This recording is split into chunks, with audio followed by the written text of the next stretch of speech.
Welcome to Hurrdat Sports Live. Okay, now that's all done. Last year's done.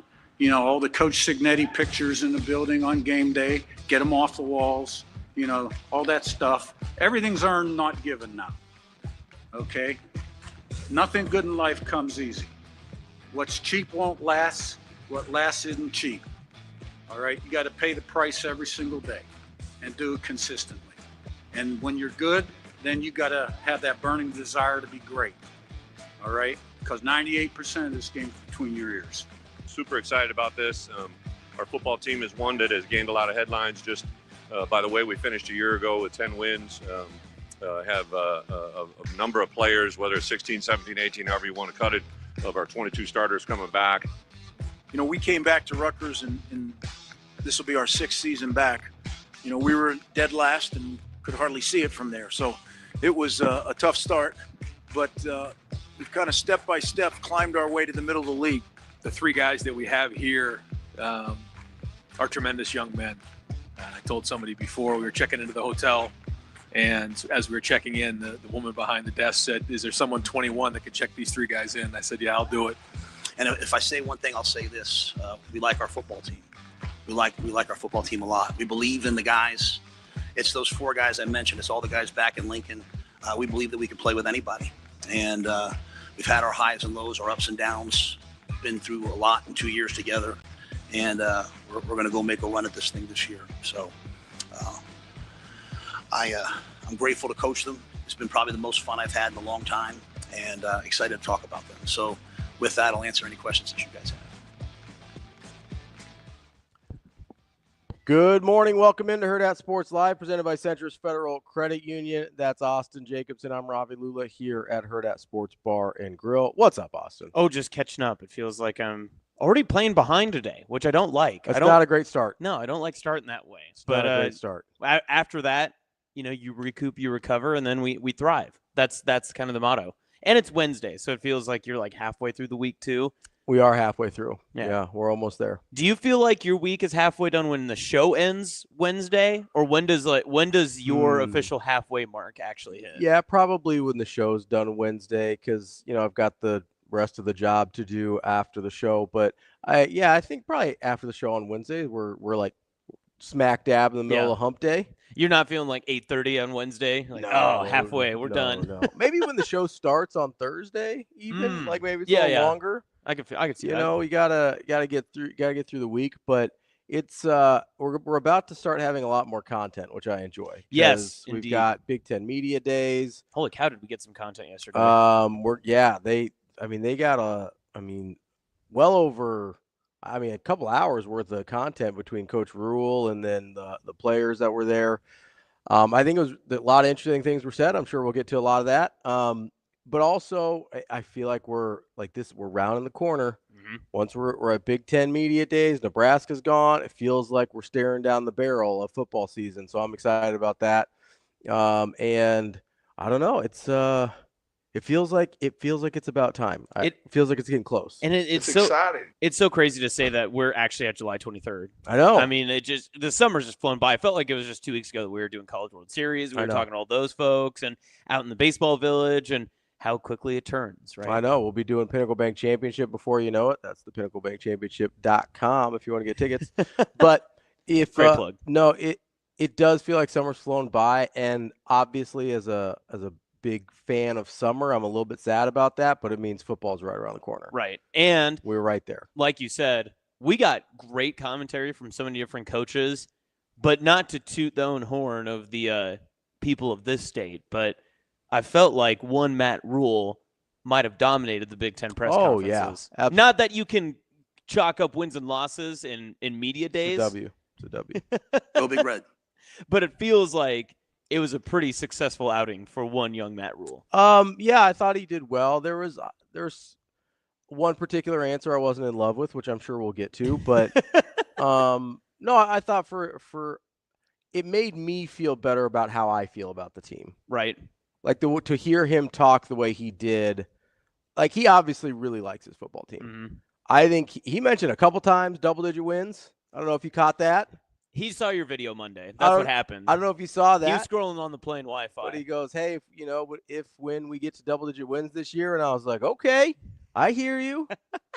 All right, so I appreciated that. There was when he was on with DB and KC, Kyle Crooks, on the Husker Sports Nightly show, he kind of validated some of my defensive line thinking, which I appreciated.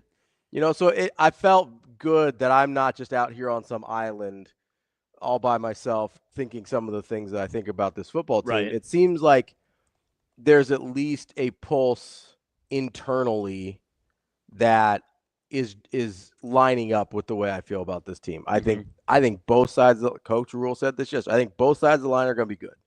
I was assuming the offensive line would be, because I think it's a given with Raiola, with Donnie at this point. Yep. And I do think they upgraded. Like Elijah Pritchett's an NFL tackle, body-wise, right? Rocco Spindler is an NFL guard. Like that dude played for a national championship last year. Elijah Pritchett has big-time SEC Power Conference snaps under his belt at Alabama. And Coach, I think one of the best things I heard Coach Rhule say yesterday was talking about those guys in conjunction with the defense and the defensive line. He goes, okay, we know what those teams were last year. Now, Alabama, it's a disappointing year for them, but if they win one more game, they're in the college football playoff in all likelihood.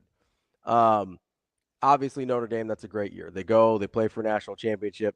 Obviously, they come up short against a team that Nebraska played, so you feel pretty good about that. Right. But the fact that guys were coming in on the defensive line and saying, "Oh, that's what a national championship level guard looks like," I feel like I can play with that guy. I feel like I can beat that guy. That's really good for the psychology of this team, right? Because those aren't guys.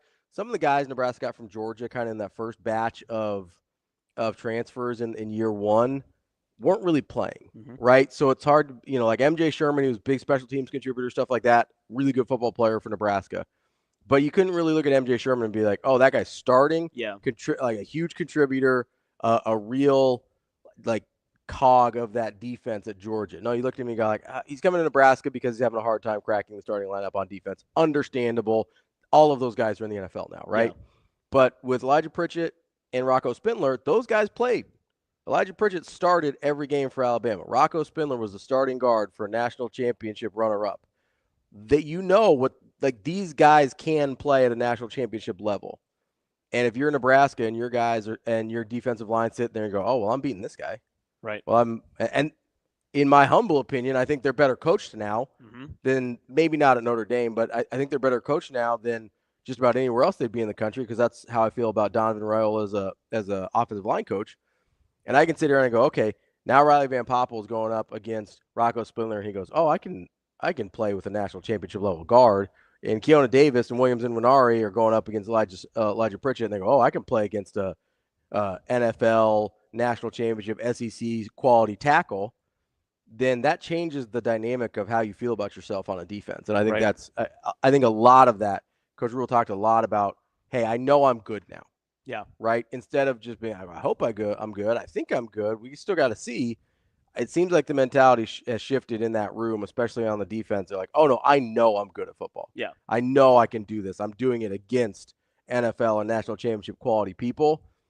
Let's go. We can do this now. I thought it was a great – and what you said there somewhere in the middle of that entire sandwich was just right about the philosophy and the character and the culture. It feels like it's all lined up now. And I know that it's Big Ten Media Days. We're supposed to be hearing the right things. But much like we heard from the Open with Shane, with Curt Cignetti and his entire commentary from what we heard from Brett Bielema, it feels like you can really tell the identity and the character and culture of each program that has a significant, really, character leading its charge, right? Ryan Day's pretty mundane. He's pretty even keel. You're not going to get too much out of him, right? Not publicly. I think last year, I figured out there's more to him behind closed doors. But you're right. On the surface, he is very milquetoast. But then Bielema, obviously, he's going to be pitching for his guys quite often. And we heard that. I was kind of surprised to hear him come out and almost directly say, well, yeah, people are very high on us this year. Cignetti, of course, is going to sig himself, into oblivion, where he's going to have as many one-liners. Yep. Just take that drag on that sig. He's going to have as many one-liners as he can possibly fit in. But that's somewhat that was the characterization of Indiana last year. It was a team that you could look on paper and say, okay, they're not the most talented team in the Big Ten, but man, were they confident. And especially when they got really confident in that middle stretch, then it was really tough to beat them. And Nebraska suffered because of that too. For Nebraska's side of Matt Rhule, every single player, even on some of the offshoot stuff that I thought might go mega viral. I saw, Dylan did one of those stand-up interviews with one of the TV guys here in town, and he had said, well, the goal for the season is a national championship. It's always a national championship. People could run with that in a million different ways, and I thought he wasn't even exaggerating a little bit, because he just said, essentially just went and said, what's the point of playing if we're not going to play for the ultimate prize? Yeah, no, I really, it reminded me of this is a weird pull, but I was at a Creighton Media Days in 2016, going into the 2016-2017 season. And Maurice Watson was point guard on that team. He was in his second year. They're coming off a little run in the NIT, and we're going through Media Days, and he goes, people are talking about, hey, what are the expectations for their seasons? Because people thought they were going to be pretty good. Yep. And he goes, we think this team can go to a Final Four. We're Final Four good. And that's a wild thing to say at Creighton in 2016. Yeah. Because that's not what the program was. They hadn't made a Sweet 16. They obviously had not made a deep run in the tournament in any significant way. This is a team that's never been to a Final Four, much less a Sweet 16 in the modern era. So you sit there and you go, okay, it kind of took me a minute just because the history of the team didn't match the potential of what was sitting right in front of us. And I think that's very similar to what's happening at Nebraska this year. The recent history, not even that recent, the last 28 years of history indicates, I'll go 25. They played for a national title in 2001. I'll say 25 years of history, right? Does not lead you to believe that Nebraska is a national championship caliber program. Right. But I think they look at it and they go, okay, with the college football playoff the way it is now, with the roster that we have coming back, with the coaching staff that we've brought in, we see this as a team that can get in the college football playoff.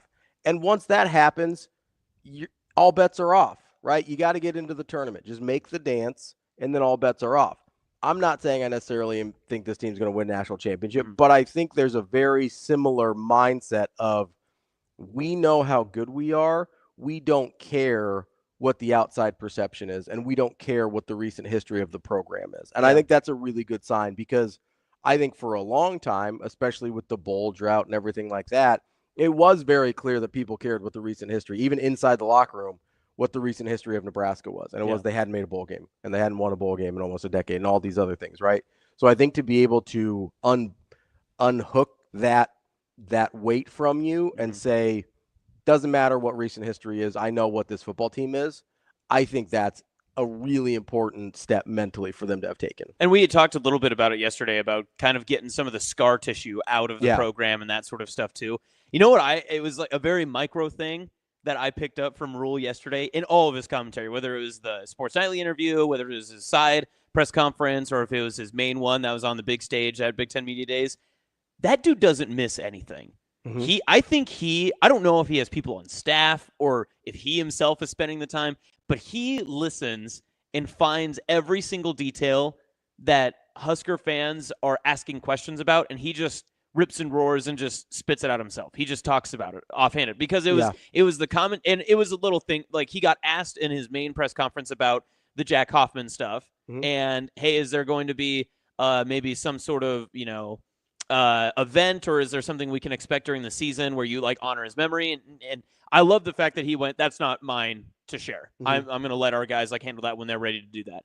And then on top of that too, obviously being asked about the Scott Frost thing, he handled that in his own Rhule very way. And I know you want to get to that later, but then even the commentary on, the Chasing 3 documentary. Yeah, we made a full movie about it. Yeah. And it'll never see the light of day publicly, but sometimes it's a home movie. And I know some videographers out there are going to be, cringing about that, which they rightfully should. You want your creative work to be shown. But every single type of little itty-bitty question that even pops up in our type of YouTube chats, where was the Chasing 3 documentary after the Iowa law, all that stuff, he's got it. He knows. And he's reading up on it, and he knows what people are asking, even on the most micro detail. And he's comfortable addressing it in his own way. and handling it in that perspective. Yeah, I mean, I think he doesn't miss anything. Like No. he doesn't. And I imagine this is just all something I've made up in my head, but I imagine like when you see movies where there's a president and they're like handed a file, like here's the dossier on. Like I imagine he gets that on the Nebraska media every that would be great every 48 hours, where he's like, hey, Pat Stewart, the GM, or see, I told you he got your file from your Monday clip on Tuesday when he got on the plane, or Dr. Elsa, or somebody comes up to him and is like, Coach, here's your last 48 hours in Nebraska media. We've got everything from Hurrdat Sports Live to the message boards. We got you covered here. It's split up in hottest takes, coldest takes, lukewarm takes, and also by medium. So this is a TikTok only. This is a message board. Here are your radio shows. Here are your podcasts. I imagine this cross-reference thing here where he's just flipping through. It's got like the tabs and the color marked tabs and everything. That probably doesn't happen, but I also would not be surprised if something like that did happen. Yeah, exactly. Where it's like, hey, here's a rundown of every idiot that said anything over the last 48 hours. Here you go. Because you and I have been in those probably once or twice. He absolutely has to have some way to consume this information, and he can't be doing it all himself because there's too much of it. But he does have a really good pulse on what people are thinking. Yeah. And it's kind of uncanny. And he seems to... And he's comfortable addressing it. So that's the thing. He seems to care what people are thinking. Yeah. He doesn't necessarily seem to be influenced by it. Yeah. Right? But he does seem to care and genuinely want to address some of the things that people are talking about, because I think, he's talked a lot about the program not belonging to him anymore. And he's usually referencing, I'm turning it over to the players. This is a player ran accountability, all things like that. I also think he does recognize that on a larger scale, the program belongs to the people of the state of Nebraska. Right. Right. Where he goes, hey, this is your program. I'm just in charge of guiding it for a while. Well, right. And he even slightly referenced that in his Frost comments, where I thought it was interesting how he phrased it and said, we're trying to make this a great job. Mm-hmm. We're trying to make this the best job available. I mean, let's get to that, because do we have the clip? You want to run it? We'll see. Let's run the clip here, because I mean, we've talked about it a couple of times. Let's play the clip, and because I didn't love parts of his answer here. I think this is a Rico or Shane. Who's got it, do you think? I can play it. Okay, let's do that. First of all, I have a ton of respect for Scott. And I've always been very empathetic for what he went through, because, this was his home. If you guys fire me tomorrow, I'm just going to go back to Cape May and sit on the beach and go back to where I'm from. But, this was his home, right? And so, this offseason, we put up a huge picture of Scott as a player in the coach's area, because I took a picture and I sent it to Ryan Callahan down there, because I can't imagine what that feels like for him, right? I know what it felt like to get run out of Carolina. And I would say to people, I don't think I took the right job for me. It wasn't the right fit. That doesn't mean it's a bad. No, I will say this. This was not a good job when I got here. We were behind on NIL. The facilities weren't what they were. Everything was behind. Trev convinced me, hey, Matt, this is going to, by the time we get to the point where we're going to be able to pay players, this is the only Big Ten school with no debt. We're going to, this, right now we're talking about 20.5. It's going to go up percentages every year. And we're at a place where we have the best facility in football. We have everything that we could want. We make more of an investment in nutrition than any other team in the country. I mean, look at all of our sports. Look at how they're all blossoming right now because of the investments we're making in nutrition, sports science. There wasn't a sauna in the facility when we first got there. And now you got to pick between a steam room, a sauna, an infrared sauna, your personal sauna. Those were investments. Scott came at a time that he had COVID, he had all these different things. So I can't talk about his time. But what I can say was, this wasn't a good job. Yeah, it was not a good job. But we've made it a good job, and we're about to make it a great job. This will be one of the best jobs in the country. And that's why sometimes recruits will say, Coach, if you win, what are you going to do? I'm like, I'm going to stay right here. The only thing I ever think about is getting a lake house in one of these lakes in Nebraska I keep hearing about. Ashland? I don't think that one exists yet, but they're working on it. I wouldn't surprise me if that's where he ends up with his lake house there. No, so, I mean, there's a couple things there. Number one, I mostly expected what we heard, in the sense that Coach Rhule was going to be overly gracious to Frost in his comments. That's who he is. He was always going to give him more grace than he probably deserves based on his time here. But that's who Coach Rhule is. That's how he is with other coaches. That's how he is. I mean, he gives Dion more grace than Dion deserves sometimes. Like, he is always complimentary about other coaches, and he wasn't going to throw anybody under the bus. That's just not who he is. And it's also par for what he has said previously about Frost too. Absolutely. And so I'm not super surprised by that. What I will say is part of the reason this wasn't a great job when Matt Rhule took over is because of Scott Frost. Fair. Like, the job was different when Scott Frost was hired than it was when Matt Rhule was hired. You had 5 years of it becoming a worse job because of Scott Frost, right? And I get, listen, Coach Rhule is always going to be like, hey, we're not going to be like, it's this guy's fault, that's that guy's fault, and whatever. But I can do that because I'm not in the program, and I'm not actively trying to fix it from the inside, right?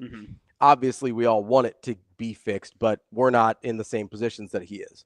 So I can sit here and I can place blame and accountability where I think it belongs. And listen, he's right in the sense that there wasn't always great alignment under Frost. Yep. Guess what? There wasn't great alignment under Bo either, and they didn't ever go 3-9. They didn't ever miss a bowl game. They didn't ever, by the way, win fewer than 8 games. So he's right in some of the things that he was talking about. Nebraska's facilities were behind when they started the project under Frost and Moose. That ended up being completed, I think, finally completed last year, right? So, like, they were behind on some things. Everybody was behind on NIL at that point. NIL didn't exist when Frost was here, right? Like, Nebraska was starting to get going. They might have been behind when Coach Rhule got here, but that wasn't an issue until Scott Frost's second to last year in the program. It's 2021, I believe, or not even. 2021 was transfer portal. I think NIL didn't actually kick in until 2022. So I might be getting those dates wrong. But for most of Scott Frost's tenure, NIL wasn't an active issue. So I sit here and I go, okay, he's right that when he took the job, it had eroded in some of its quality. Yeah. But that, like, if it had eroded, Scott Frost was the rain, right? Like, he was the water running through, eroding this job. And I don't love the fact that there's just not, like, I don't like that he called it a bad job. If I'm just being honest, I don't like that he called it a bad job. It bothers me because I don't ever think it was a bad job. He got to the analogy later that makes more sense to me. And Rico's got the second half of that if you want to. Yeah, does he got the part about the mansion? I believe so, yeah. So, Rico, whenever you get a chance, we'll have that video going up too. Maybe. Anyway, there's a part where he's talking about. But the thing is like, you walk in and everyone's like, well, that was Scott's fault. You know, in Carolina, said that was Matt's fault. But, like, good programs, like, it's everybody. So, like, why are we going to win now? We're going to win because of Troy. We're going to win because of Tom Pede. We're going to win because of Sean Pede. Like, if the Pedes don't do what they did in 1890 and the investment they made this spring, we're dead. Like, we're dead. Because these other schools, like, they have all of this. And so the investment that Pedes made, the investments we're about to make in this stadium. Now, I don't know what the stadium is, so don't ask me, because I purposely don't know. So when people ask me, I can be like, hey, guys, I have no idea. But I keep hearing about what the stadium's going to be. But Trev articulated it, and what Troy's done is Troy's come in, and he's not been afraid to take heat. He's made decisions that he feels like are right, and that's what makes it a good job. When your leaders are going to make decisions that they think are right, no matter what the public outcry is, then you have a chance to be really, really successful. So think about the job I took. Trev's gone, Admiral Carter's gone, but now I got Jeff Gold, I've got Troy Dannon, I've got Haven Susan, I've got all the things that you could need. So I think Scott was just talking about for him wasn't the right fit, and I respect that, and I feel for him, and I want him to always know, like, man, like, the things he did at this school, like, I want him always to feel like he could come back and has a home there. That being said, it's the right job for me. And Julie knew it, like, she's sitting over there, like, she told me the day we interviewed, she's like, that's the right job for you. Because I like to go into a place that, like, needs fixed and try to start. I like starting with, like, the nutrition program, and, like, I like starting with the sports science. Like, even if there was no sports science really, but I like starting with all that stuff. And, like, there were 24 ACLs in the 4 years before I got there. There were 49 major knee injuries. There was an old beat-up turf field outside. There was a bad grass field outside, and, like, that costs money to fix. You should see our grass right now. It looks like Augusta. out there, like the grass practice fields. And so I just want to make sure I always say, like, everyone can point and say what went wrong. It takes everybody saying, hey, what's my area? Courtney just redoing the whole facility. Haven just making sure we have everything we need. And so I think it's a great job now. So, and he didn't get to the part with where he's kind of describing the mansion, which is the analogy I think makes the most sense. Yeah. Great house, great bones, outdated, right? Mm-hmm. Needs new wallpaper, needs new landscaping, needs painted, needs new appliances, whatever. Foundation's great. They already replaced the roof, or the roof was being replaced. That would be the new facility, whatever, right? Those big houses, roofs cost like 6 figures. Like those were the things, and that's the right analogy to me. I don't think this was ever a bad job. There are truly bad jobs in college football. He's taken 2 of them. Yeah. This wasn't a bad job. And the thing that, so I got my dates correct here. Transfer portal and modern transfer portal and NIL both started in the offseason before 2021. Yep. So he had 3 full years before that. And I would argue when NIL started in 2021, Nebraska was actually on par. Now they fell behind money-wise in a hurry, partially because people lost faith in Scott Frost. Yes. Right? Yeah. Like 3-9 in 2021 impacts the NIL money you have at that point. And maybe that's what he meant by saying maybe bad job was the wrong terminology. Maybe it was a rough spot because it wasn't necessarily up to standard where the rest of college football was at that time. Yeah, and that's totally fair. But we're talking about for the vast majority of Scott Frost's tenure, this wasn't the position that Scott Frost left it in. Yeah. And so Coach Rhule can sit here and say, hey, like, this wasn't a great job. And compared to some of the other jobs he may have been offered, maybe it wasn't. Maybe it wasn't in the spot where some of the other SEC jobs he was looking at were at in terms of NIL and some of these other things. That's totally fair. But overall, I've always said this, the infrastructure of this program has always been very, very solid. Yeah. You have to get alignment. That's a totally fair thing. But I would argue nobody didn't want Scott Frost to succeed. Yeah. When he got hired. Mm-hmm. Not a soul. President, AD, like literally Bill Moose got hired to hire Scott Frost. That was his own, that was his main job. Yeah. When he got hired. After that, he was like, all right, I'm done here. And he went back to Montana. And still got paid for a few more years, which good on you, bud. But you go everybody wanted Scott Frost to succeed early on. Now you can make an argument when he hires Trev and Trev maybe doesn't like the way he's running things that you start to have a little bit of disalignment here. Right. But you're going to tell me anybody was more disaligned than Sean Eichhorst and Bo Pelini? Yeah. Well, I think another part of what we just heard from Rhule, too, which also we do need to give shout out to MTV for allowing us to use that. Darren Winberg out in Kearney. Tri-Cities able to use that. Central Nebraska. Central Nebraska, as the kids say. But one thing that Rhule is so good at this, that he's saying something without saying it very directly, that the field was a mess. A lot of things were behind. Mm-hmm. There was a lot of stuff, like you said, the infrastructure and everything. That all happened when he took over the job and he recognized these things needed to be fixed and improved.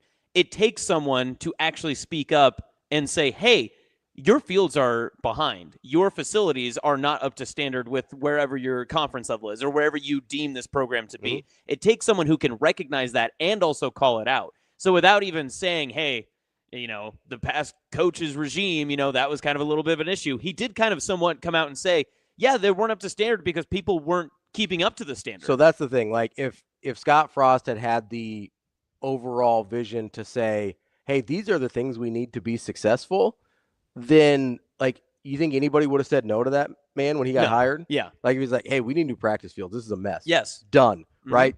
We need they literally started building the facility, the training facility project. Like he said they needed new facilities got done. Like there were a lot of things that it's not like Coach Rhule came in here and somebody else said these things needed fixed. Like he was the one being like, hey, we need new practice fields. Yep. I want to go to grass fields. I'm tired of this turf. We need more sports science money. We need more nutrition money. That's the job of being a head coach. Yeah. Right.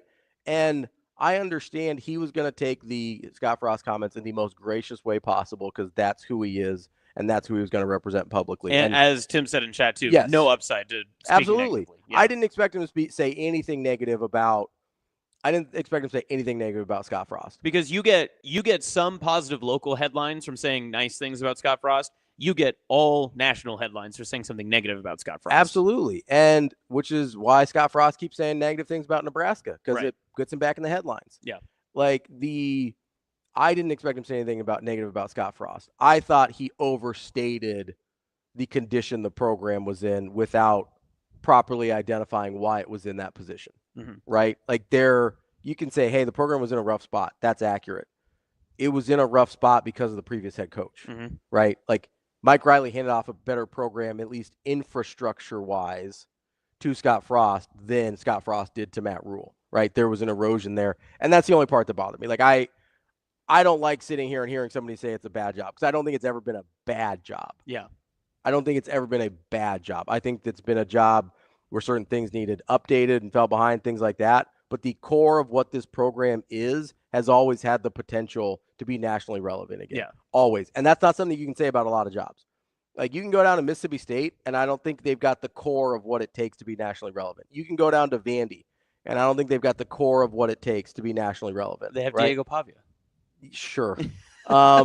You can go to, I would even argue, go to places like Oklahoma State now that the T. Boone Pickens things, we're not really sure where the money's coming from and things like that. That program's in a rough spot. They had some money for a while, but I don't know that they built the infrastructure with that money to continually be nationally relevant. They had a couple years in the 2000s where they really popped, and that was about it. Like, there's a lot of these programs where you look around and you go, I'll even say, like, that was an issue at Miami for a while. Like, but Miami was in more of a place where Nebraska. They needed to update and fix a lot of things, but they had the core of what they needed, minus really fan support. Like, they're doing that all without the level of fan support that's common in college football. So, like, I don't like that it was characterized as a bad job.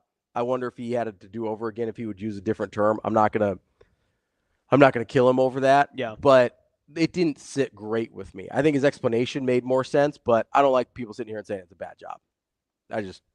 That's always going to sit bad with me, because I just don't think it's true. Well, and I know it's the same sentiment that you said before, that it's one of those slides where you and I did not go to the University of Nebraska-Lincoln, so we don't have ties to the direct affiliation of the university, but it's the largest representation of this state. And so when you say, well, Nebraska football is a bad job or was ever a bad job, it makes it sound like the entire state is not worth, the fight. It's not worth the job itself. Yeah, and it is. And I probably take those things too personally, because it does hit close to home. But I do think it's a slight mischaracterization. I think his description of what the job was later made sense, but I don't think you can ever say it was a bad job. Were there better jobs? For sure. Yeah.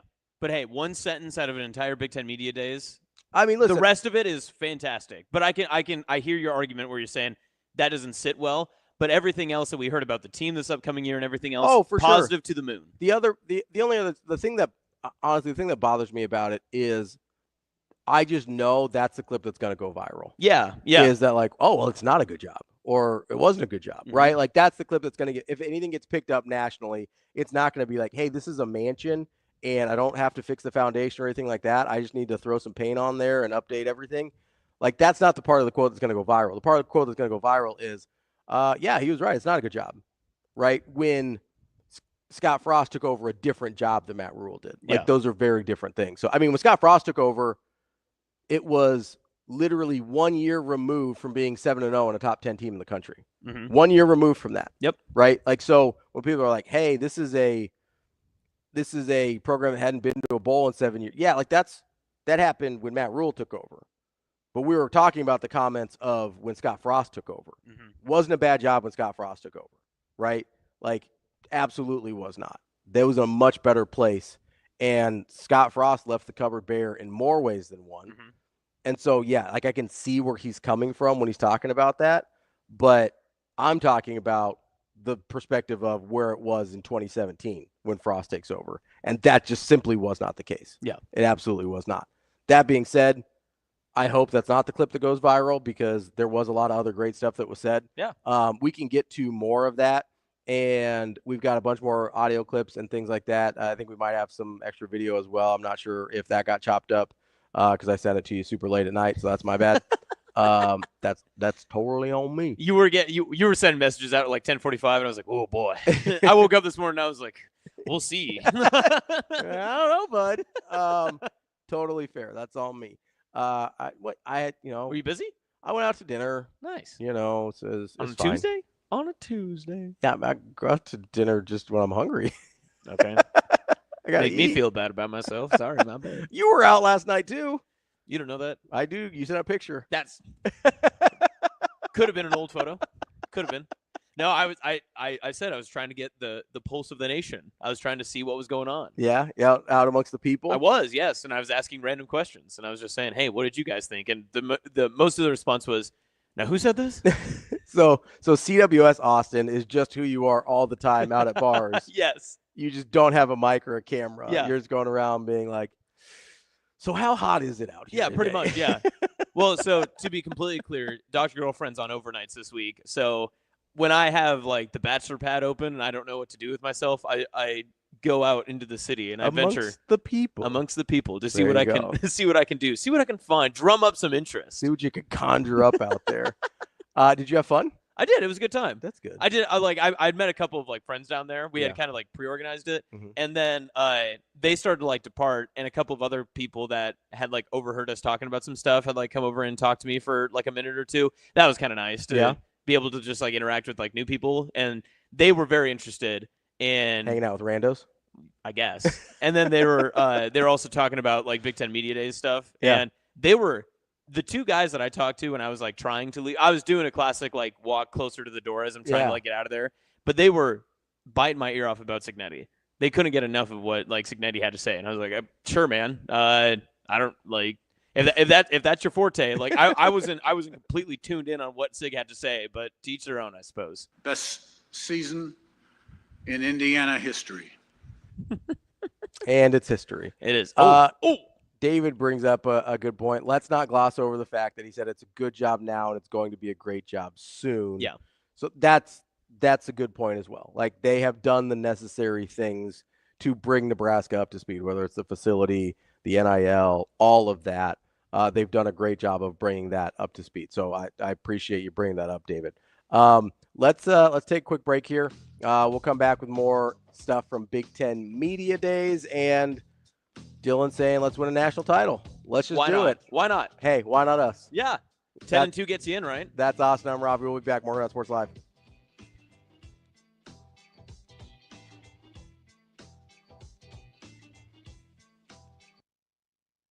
Joined now by Jack McVay, another Husker alum. Jack, what is it like getting back to having an NBA chance here in the U.S.? No, I mean, that's what it's all about. That's the dream. That's what 5-year-old Jack was dreaming about, and to be out here in the Summer League, playing for a great club like Atlanta and having a crack at playing and helping a team win.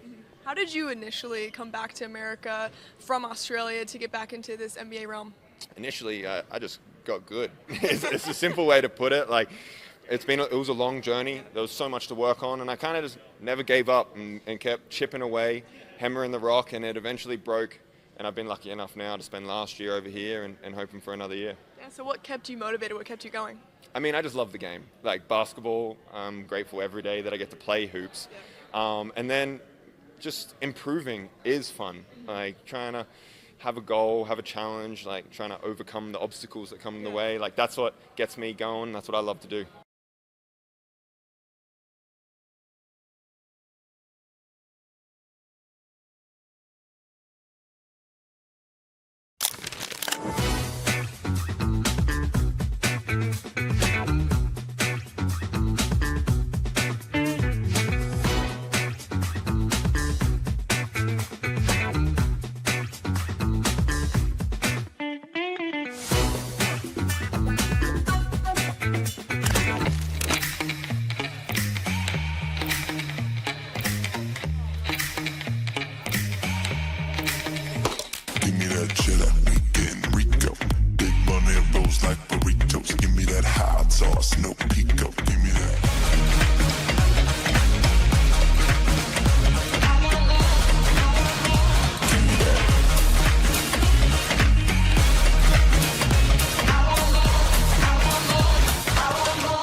4 Husker alums are at NBA Summer League. Jawan Gary is one of them. Jawan, what does it mean to be a part of this group here for Nebraska and just representing? It means a lot.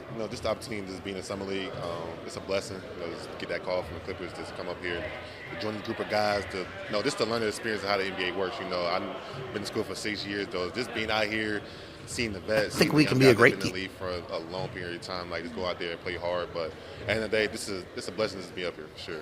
So where were you at when you got that call or text from the Clippers that you were going to play? I'm actually at home, chilling with my folks. We was watching the draft and everything. The second day went by, and it was crazy. They called me on a Sunday, Laura's Day, stuff like that. And I was just sitting there, and what's crazy, one of the players that Purdue, Fletcher Lawyer, his dad called me like, you know my son, we played against y'all 3 years since I've been there. I was like, who your son? He said Fletcher Lawyer. So just the connection of how that works and stuff like that. But just getting that call, being around my family, they was excited. My mom cried, auntie cried, everybody was just, bawling tears. But, just a kid from Columbia, South Carolina, just getting a call from just a big team like the LA Clippers, it means a lot to me for sure like that. So it was a good feeling the day I got that call.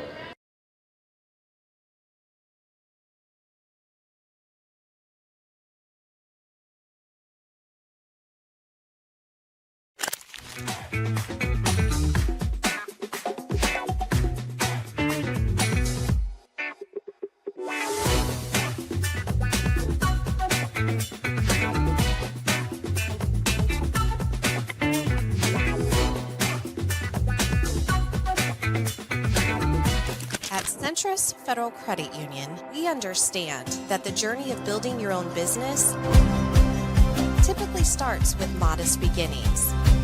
With a little help from our team of experts and small business loan offerings, you can take your vision and transform it into a more concrete reality. Sjuts Federal Credit Union. We are where you are.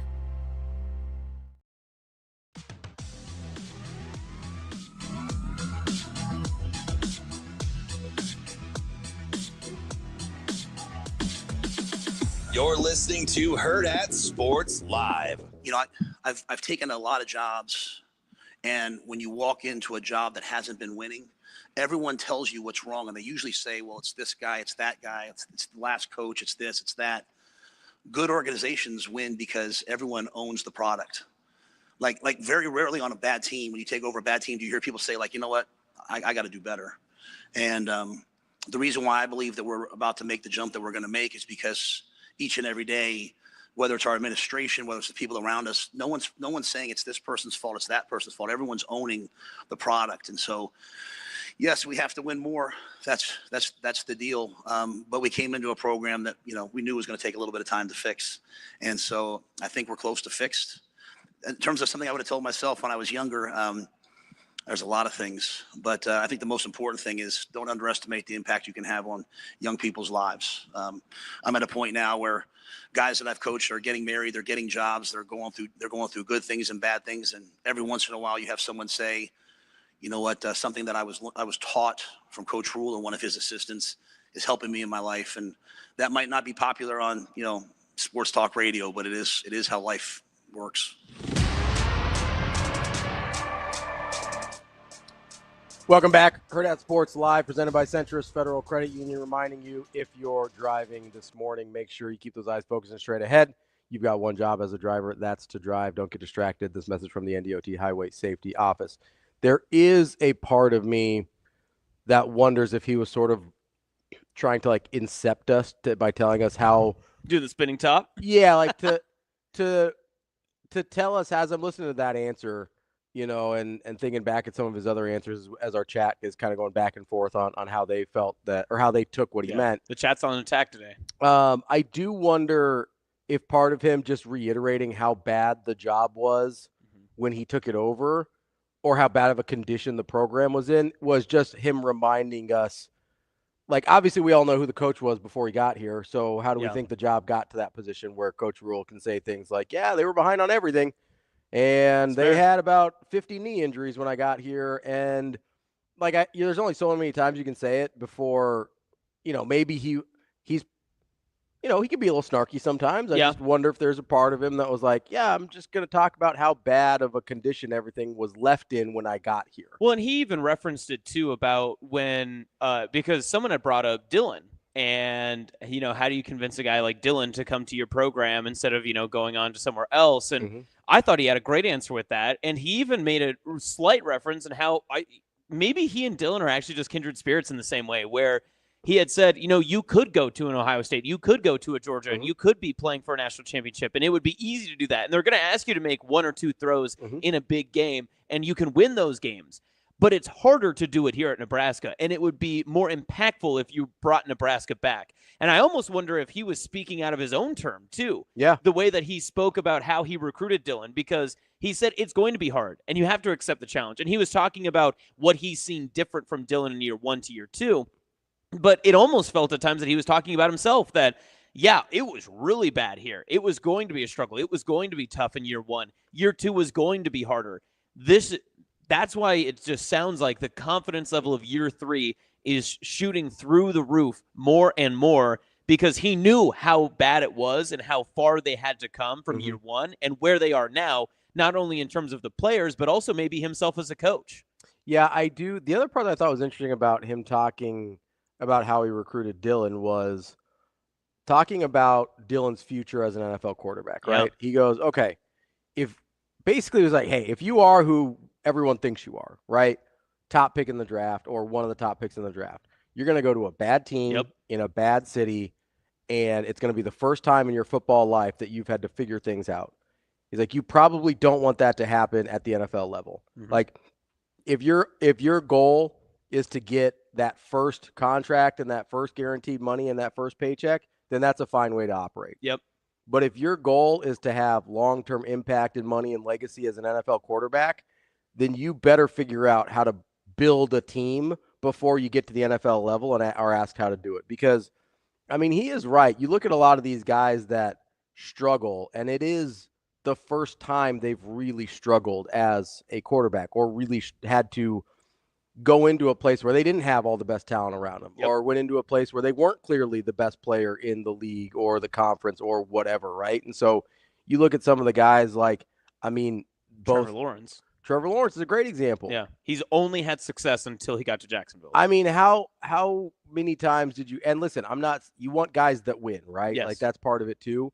But how many times do we hear, like, Trevor Lawrence hasn't lost a game in like 8 years or whatever, right? Or he hadn't lost a game as a starter in however long. Or he'd only lost a regular season game since he was in middle school or something. Yes, something like that. All this crazy stuff, right?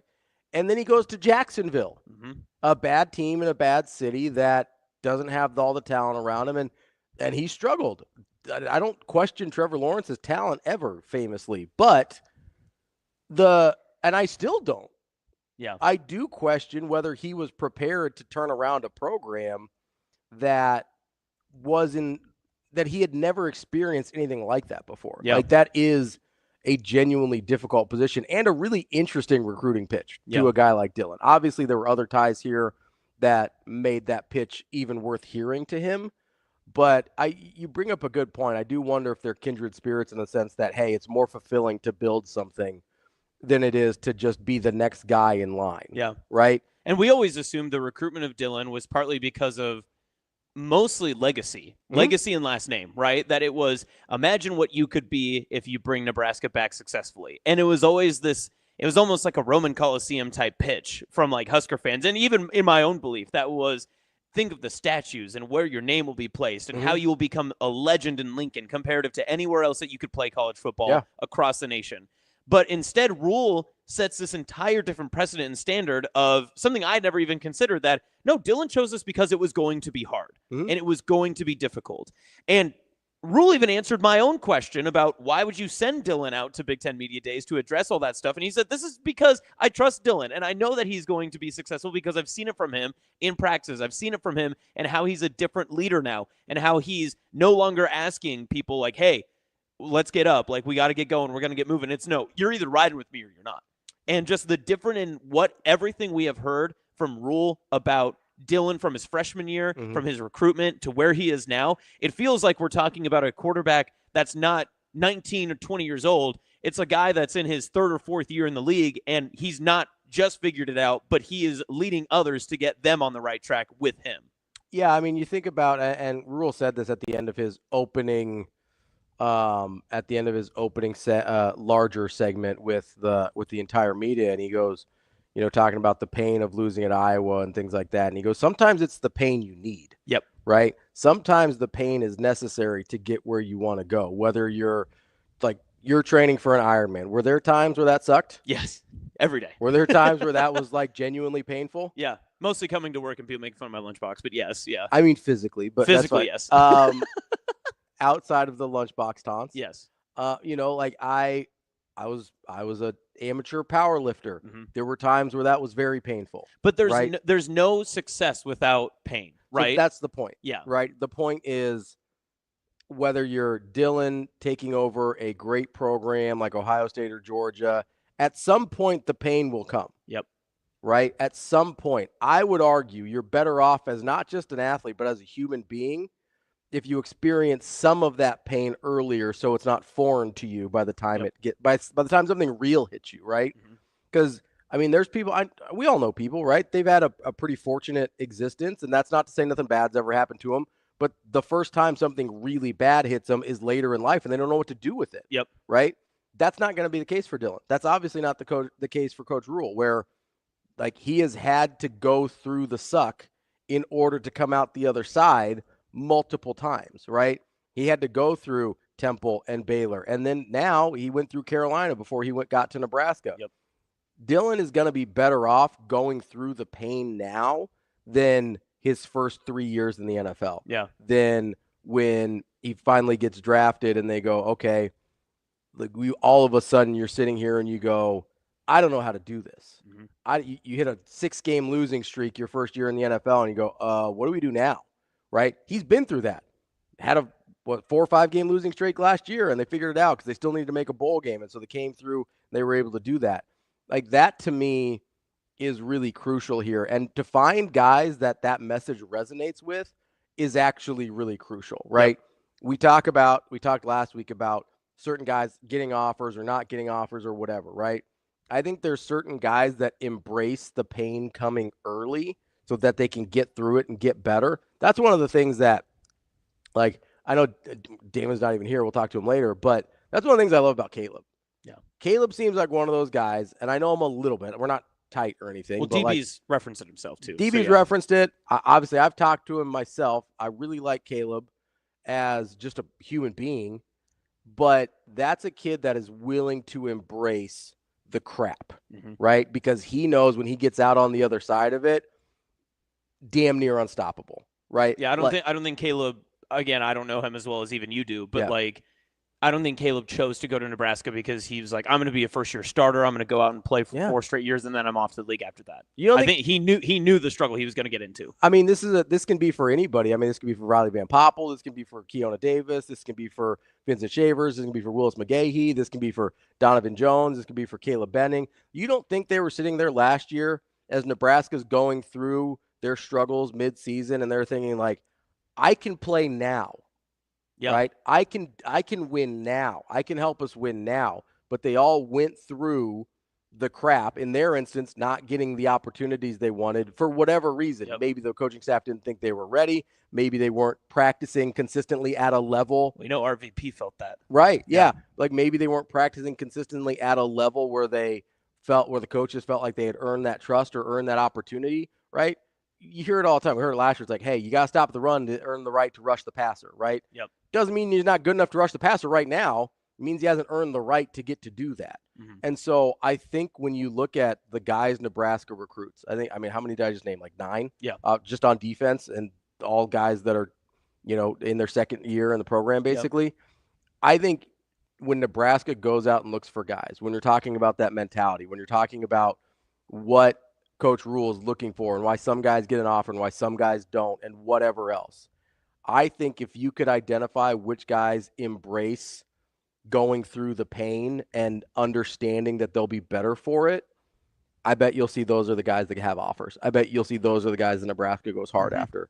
And I'll bet you'll see, and that's, again, doesn't mean any of the other kids are bad kids or not good football players. They're not going to be successful. Nebraska's looking for something very specific, and I'd be surprised if I could give Coach Rhule some truth serum if he didn't say that was one of the things he was looking for. And we even heard from Vers last week when I asked him about sending Lutovsky out. And I asked, I was like, of all the linemen, is that the one that you wanted to hear from? He's like, yeah. If you knew his story, if you knew the crap that he had been through and everything that he had to go through and the person that he was 2 years ago to the person he is now and the player he is now and the leader that he is now, yeah, you would want to hear that story. You would want to hear Henry Lutovsky out there talking about what he has been through to get to where he is now.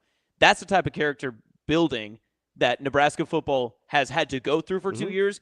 But it's almost, I mean, in a sicko way, it's probably what Rhule, like, you don't ever want to have to go through that. But there's probably a deep, dark part of Rhule that's like, I'm so glad that we had to suffer because now we're ready for it. How many times has he said stuff during game weeks where he's like, man, I kind of hope they just return the first kick for a touchdown. Yeah. Just to see what we do when we're punched in the face. I kind of hope it's 20 degrees out with 40-mile-an-hour winds and raining and sleeting. He's like, I just want to see how we react. Like, how many times has he said something like that in game week? And we're like, oh, Coach Rhule just like, yeah, maybe that's just how he operates. Maybe he thinks, hey, if you put the crappiest situation in front of me, that's where I win. Yeah. That's where I know that I can be better than you. He's a football sicko, man. He is, and I love it. Yeah. He's a football sicko. He's our sicko. He's our sicko. No, I absolutely love it. Coming up next, we're going to talk to Vinnie Iyer. NFL training camps are opening this week as well. Lot going on in the NFL. We'll talk to Vinnie here in just a minute. As I mentioned earlier, we're going to talk to DB at 9 o'clock. I believe will be at the airport on his way home from Vegas. Think we can get an airport review from him? Maybe. He's been to Vegas, I think, several times, so he should have a pretty good grasp on Vegas. Then we'll talk to Kevin Sjuts, who's also out in Vegas, here at 8:30 as well. That's awesome. I'm Ravi. It's Hurrdat Sports Live.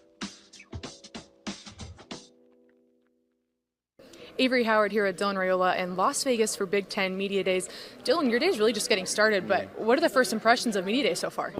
Kind of shocked. Kind of shocked that I'm here in Vegas, but it's fun to kind of see all the other schools, see some players that I know. It's been fun so far. Over the weekend, you told us you were really excited about the outfit. Can you give us a quick breakdown of what we got going on here? So I got it all black with the little red piping. I got some spikes on my shoes, and then the inside, I've been actually practicing, because people are going to want to see the inside, so I got the card chips for Vegas. So this will be the only time I wear this. One and only time. Well, you are going into year two, yeah. And confidence, you can tell, is building for you. You've talked about just your leadership going into year two. How have you seen yourself grow from year one going into camp in about a week? Yeah, just being able to have the confidence to call people out, talk to guys, and then even just being around each other. We've had a whole 2 years together. They kind of know me. They know I'm goofy and fun, but at the same time, when it's football time, we get down to business. So they trust me and they believe in me, so I'm excited.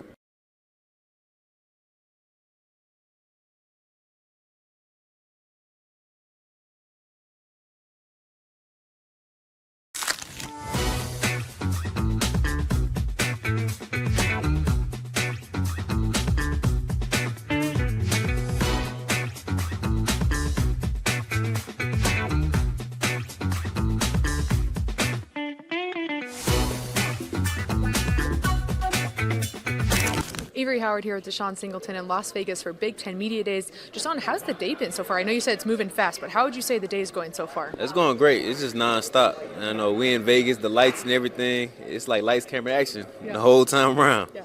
Coach Rhule walked by and he wants me to ask you, how was the octopus at dinner last night?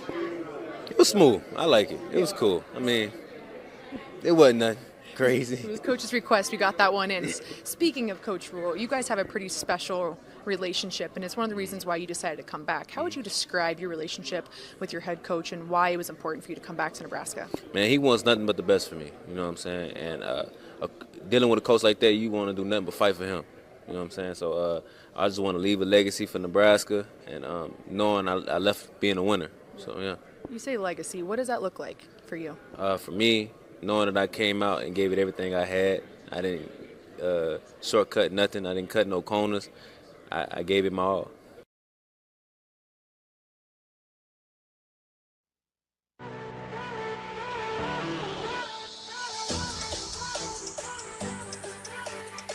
Welcome to Hurrdat Sports Live.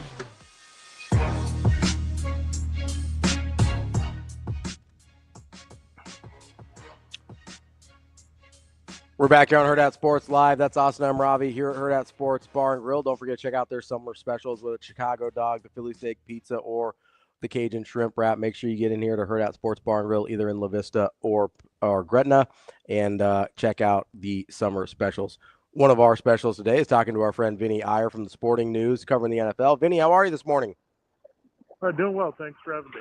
Absolutely. So as NFL training camps open, there's been a lot of player movement. There's been a lot of contract negotiations and struggles.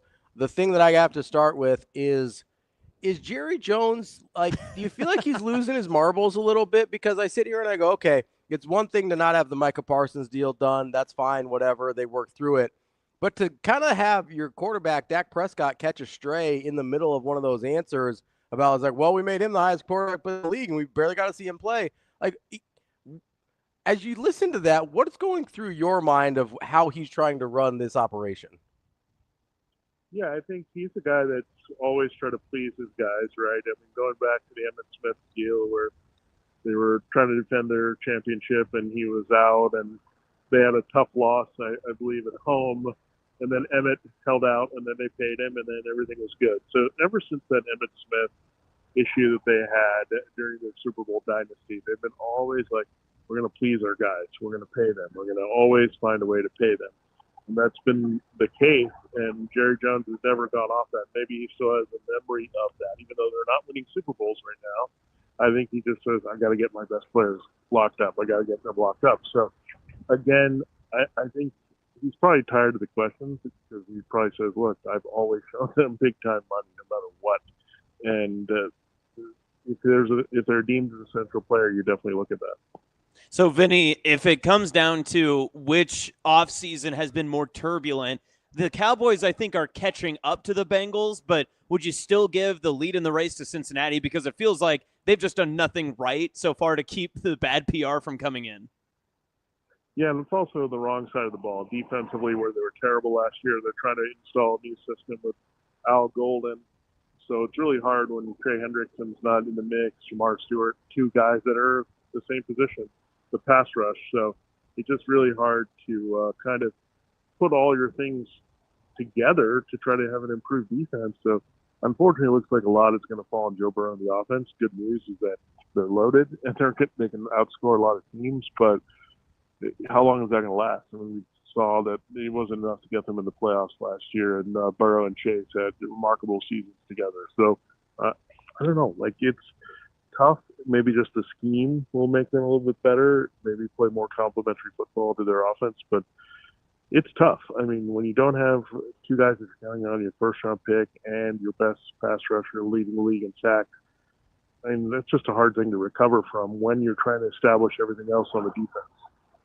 Yeah, Vinny, with the Bengals there, I'm sitting here thinking, and yeah, they might try and outscore everybody, but it's also hard for me to imagine that Joe Burrow is going to have a better year than he had last year. I mean, maybe even, right? But it's hard to imagine anybody having much better of a year than he had last year. Like, it seems a little bit like fool's gold to run it back, or maybe it's just straight insanity to run it back and say, well, hey, this didn't work last year when we had one of the best quarterbacking seasons maybe of all time. Let's try that again. Yeah, I mean, the bottom line is I think that's how Bengals fans are going to feel while they have Joe Burrow, because they were so close to winning the Super Bowl. Yeah. Maybe a couple plays, Aaron Donald doesn't get to him in the Super Bowl, and then all of a sudden Joe Burrow's looked at it in a different way, right up there with Mahomes in terms of having a ring. And I think that's the thing, is they believe that really, if you look at his body of work, he can be the guy that challenges Mahomes to be the best quarterback in the league when it comes to winning championships. So I think there's that frustration. It's like, give him a decent defense. It doesn't have to be great.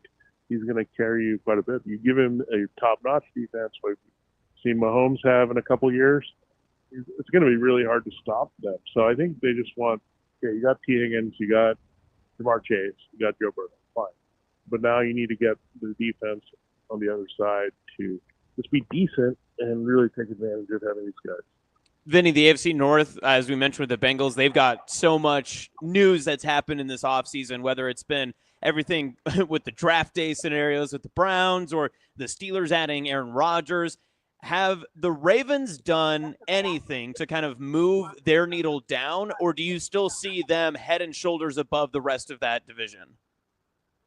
Yeah, it's going to be interesting, but I think the Ravens, I think they're the most stable team right now. The other teams are all going through transition, defensive scheme in Cincinnati, quarterback in Pittsburgh, and then Cleveland, who knows who their starter is going to be. So Baltimore, again, really the same question. I get the same questions asked about Baltimore and Buffalo. Just comes to executing the playoffs. There's not much more to say. They just have to win in the playoffs and beat the Chiefs. And that's the biggest thing they need to figure out for those two teams, because they've conquered the rest of the stuff.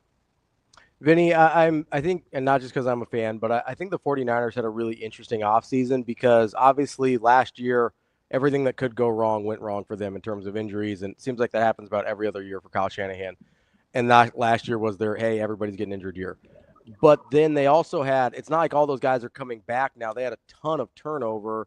Some of the guys coming back from injury are going to be there, but they had a ton of turnover, especially on the defensive side of the ball over the last year as well. Where do you where do you land on them between guys coming back from injury, guys they got rid of, and guys they brought in, whether in free agency or the draft? Like, how are you evaluating the 49ers heading into training camp? Well, I think you just look at Eagles, Commanders, Lions. You start there with the best contenders in the NFC, but then it's kind of wide open after that. Can San Francisco fill that void? Is it going to be the Rams again? Maybe jumping them in that division because of their young defense and their offense. That certainly could be the case. I think the biggest question is how much is Robert Saleh and that influence going to have just in restoring defensive strength. But a lot of questions offensively. Brandon Ayuk sells. You wanted in his contract. How much is left of Christian McCaffrey? What are you going to get from Brock Purdy with the contract? So there's so many questions there where I think they look more like a shaky division winner versus like one that I'm firm on versus those other teams contending for the Super Bowl. You mentioned the Commanders there. Yeah, I was going to ask the same thing. That's a super interesting one to me to kind of put in the teams you feel like just because it was sort of just it felt almost fluky last year. Not saying they don't have a good roster, not saying Jane Daniels isn't good, but it felt like they came out of nowhere. How confident are you? It seems like pretty confident. Why are you so confident in the fact that they'll be able to replicate what we saw from them last year?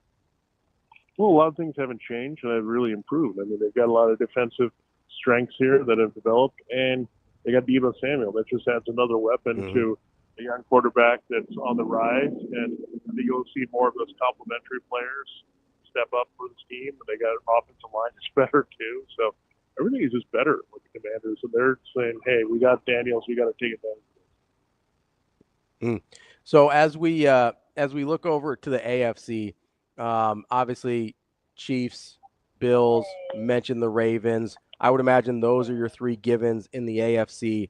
Who's that next group for you there in the AFC of possible contenders? Yeah, and this one is tougher because you have to dig a little bit deeper. But I think you look at some teams that could have quick turnarounds. I think Jaguars, just because of their offense and zone and some of the things they could do. So that's a team we're going to pay attention to see what that potential is, because we just saw it a few years ago with them. We have to see what the Chargers and Broncos are going to be doing. Following up, are they going to better battle the Chiefs, or are they still going to be kind of stuck scrapping for the wild card? And the Chargers, I think, left a lot to be desired in the playoffs, right? I mean, Justin Herbert's got to prove himself better in those situations. Is Bo Nix going to build on his season and really lead the Broncos? The Broncos, you'd say, right up there with the best defenses in the NFL right now. So can they get enough from their offense to really compete for a championship? And you just go to those coaches that you trust, Sean Payton, Jim Harbaugh. They're going to put those teams in position to compete every year.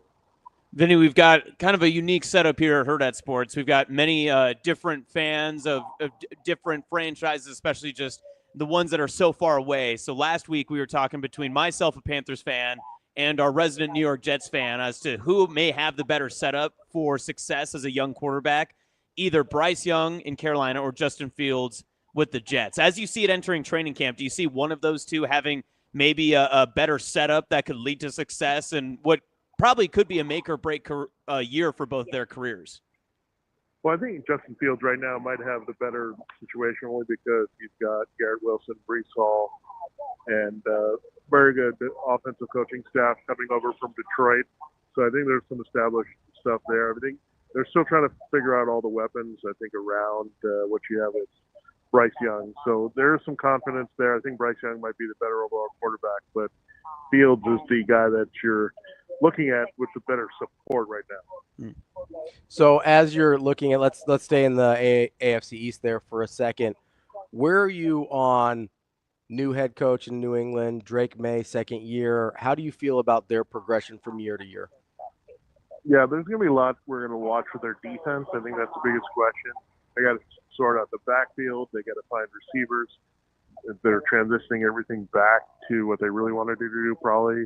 Plus Bill Belichick with Mike Vrabel and Josh McDaniels. Maybe this is what they really wanted for the succession plan of Bill Belichick. So kind of the clock starts a little bit over again, even though they have some young players. Are we going to see Vrabel implement more of what we saw from him at Tennessee, where it's maybe not necessarily the ground and pound with Derrick Henry, but something similar to that where you rely on the defense, you shorten the game? Or is he going to let Drake May become more of that quarterback that a lot of people expect him to become, especially with how well he performed last year? Well, I don't know if they have the luxury to do that with some of their weapons, right? And Stephon Diggs is coming off a major knee injury. He's aging. There's a bunch of young guys. No, like, true go-to guy. Maybe Hunter Henry is their best reliable target right now that they can count on in this offense. So I would think it's the latter. Like, I think they have to pound the ball. That's why they got Travion Henderson to go with Ramondre Stevenson. I think they pound the ball, try to play better defense, and try to win games that way. But I think if there's a lot of buzz about the Patriots, I would just calm it down a little bit. I think more you'll see that in 2026. I'm really proud of us. We've gone 12 minutes and haven't brought up Aaron Rodgers yet, really. But it is time. So my normal co-host is a huge Steelers fan. He's trying to talk himself into the Aaron Rodgers signing. What is in your mind, what do you think is the most likely outcome from Aaron Rodgers in Pittsburgh? Yeah, I think, look, for him, he has to play within himself and not try to do too much. And I know it's hard to say that. I mean, it's a cliche to say that. But for him, it's very important. Just not act like he's Mr. MVP with a strong arm anymore. The same, he still has a strong arm. I'm not going to take that away, but the ability to carry a team, I think that day is done. So you got a good defense now. You know, Ramsey's there to help what you have up front. Like, you don't need to do a lot. You have a running game that can be pretty good. You have 2 tight end sets that you can run now with Arthur Smith. So just rely on your supporting cast, your coaching, and just play within that, and don't try to be the guy that takes over with the personality or over like Tomlin or anybody on his team. Just play within it and be one of the guys. And I think that's going to be very important for him to succeed where he failed with the Jets. In that same scenario with Pittsburgh, is Rodgers going to be asked to carry the load like it felt like he was when he was sent to New York? And there was all the media hype that came with it, that he was, very controlling in the locker room. He's bringing in, some of his favorites and types of players and stuff. Will that sentiment somewhat be the same in Pittsburgh when it comes to how the offense runs through him? Or do you think that he will just try to elevate the pieces around him? Well, I'm just saying this is a key season for him to show that he can be humble, because Mike Tomlin, we know, does not put up with that nonsense in terms of somebody trying to be bigger than the team. We've seen it before. So I just think you'll see Rodgers have to do that if he wants to be successful. What are you doing with Minnesota? Obviously, they had the really great year last year. Sam Darnold departs, and they are leaning on, it appears, J.J. McCarthy this year to kind of take over that offense with Kevin O'Connell. How do you predict, I guess, what you think that team's going to be when a lot of the same pieces are in place? We like a lot of what they have, but have a total unknown at quarterback. Yeah, I think you just have to look at this system and trust it, right? I mean, they've got things that have worked out. I mean, between what do you have in Sam Darnold, Kirk Cousins, I mean, the system is just good. And that's why people want to tap into the Rams system. And then you had Brian Flores on the defense. So I think they'll be okay. I mean, there's just so much there in Minnesota, especially if Christian Darrisaw comes back. You got now Aaron Jones and Jordan Mason in the backfield to help the running game. Plenty of weapons. T.J. Hawkinson should be plenty healthy at tight end this year to have a bigger impact. Him and McCarthy were kind of developing something before things broke down, obviously, with the knee last year. So Hawkinson Addison, Jefferson, the offensive line, the defense. McCarthy doesn't have to do all that much, I don't think, to be successful this year. This, again, another guy that can actually give them a little bit more upside because he has a little bit more athleticism that either Darnold or Cousins could provide in the offense.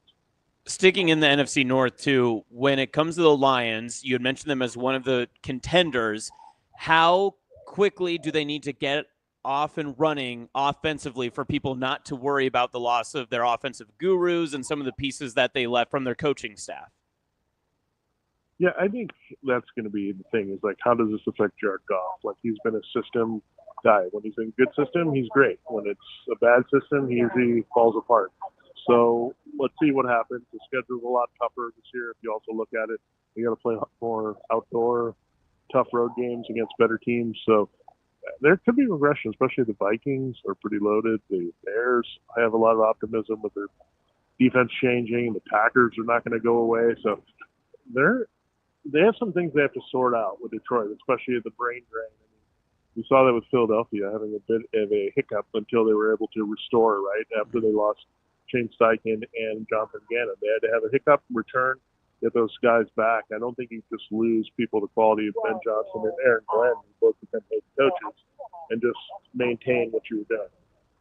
Vinny, out of the young quarterbacks, we brought up a couple of them, whether it's Caleb Williams, we talked about Drake May earlier, just talked about J.J. McCarthy. I'll even throw in Justin Fields, who we talked about, Jaden Daniels, who we talked about as well, Bo Nix. Out of those guys, those young quarterbacks, Michael Penix we can throw in there also, who are you betting on to have the best season this year? Well, I think Daniels, let me take Daniels out of the equation because I think he's going to have another great season. So let's just assume that. Let's throw C.J. Stroud in there too. Okay, that's fair. I'm going to say Caleb Williams just because I like the system. I like all the weapons around him at this point. They've got now 2 tight ends they can use. They've got all these receivers there, even without Keenan Allen. So I really like what the Bears are doing, and some of that mojo of the Lions is definitely going to be pushed to Chicago this season. I think defensively you'll also see some transition, maybe not as positive, but still I like Caleb Williams. He's just too talented not to do well in that type of offense. But Ben Johnson is just night and day what they had last year. Was the Bears hype just a year too far in advance? Obviously, they had plenty of changes that happened over this past offseason and through last season, but the team to watch last year were the Bears. Do you think it's more apt to be able to apply that to them now? Yeah, I mean, I think I was slowing the roll of the Bears last year because they had a lot of issues, especially with the offensive line and defense. This year they went and invested a lot in the interior offensive line to get Ben Johnson's running game going. That's going to have Caleb Williams. Williams has got more weapons now. We'll be going to get Luther Burden and Colston Loveland. I mean, that's a pretty big addition to get those 2 young players. And Roma Dente, I think, has uncapped upside. They have good chemistry from being first-round draft picks. So, and DJ Moore could still have a rebound, be more invested. I just think a lot of people are checking out of the Matt Eberflus era because it just wasn't inspiring. But now Ben Johnson, all the vibes say it's going to rejuvenate these players. Vinny, I'll get you out of here on this. Out of the players that are kind of holding out, having contract issues, maybe they've reported but they're unhappy, like which one is most crucial that gets their deal done as soon as possible? Yeah, I think it has to be Trey Hendrickson because the Shamar Stewart thing has changed the game for the Bengals, right? They thought he might be contingency, but just he's been a headache right now. So they need to get Hendrickson done, especially if they want to have any decent success with that Al Gold defense. That's Vinnie Iyer from the Sporting News covering the NFL. Vinny, we appreciate the time. As always, we'll talk again soon. Bye-bye. Thanks, Vinny. That's Vinnie Iyer from the Sporting News. Did you see Tyrann Mathieu retire? Yeah, Tyrann Mathieu retired. So, okay, this is not really related to Tyrann Mathieu because he played last year. Is this Honey Badger related? No. Honey Badger don't care. People forget. We talked about Burger King commercials yesterday. That was a great YouTube video. The Honey Badger was it? Yeah. That was like early viral internet. Yeah. I'm wondering if this has always been a thing and I'm just noticing now. We've had like 4 guys in the last month or so officially retire that haven't played in years.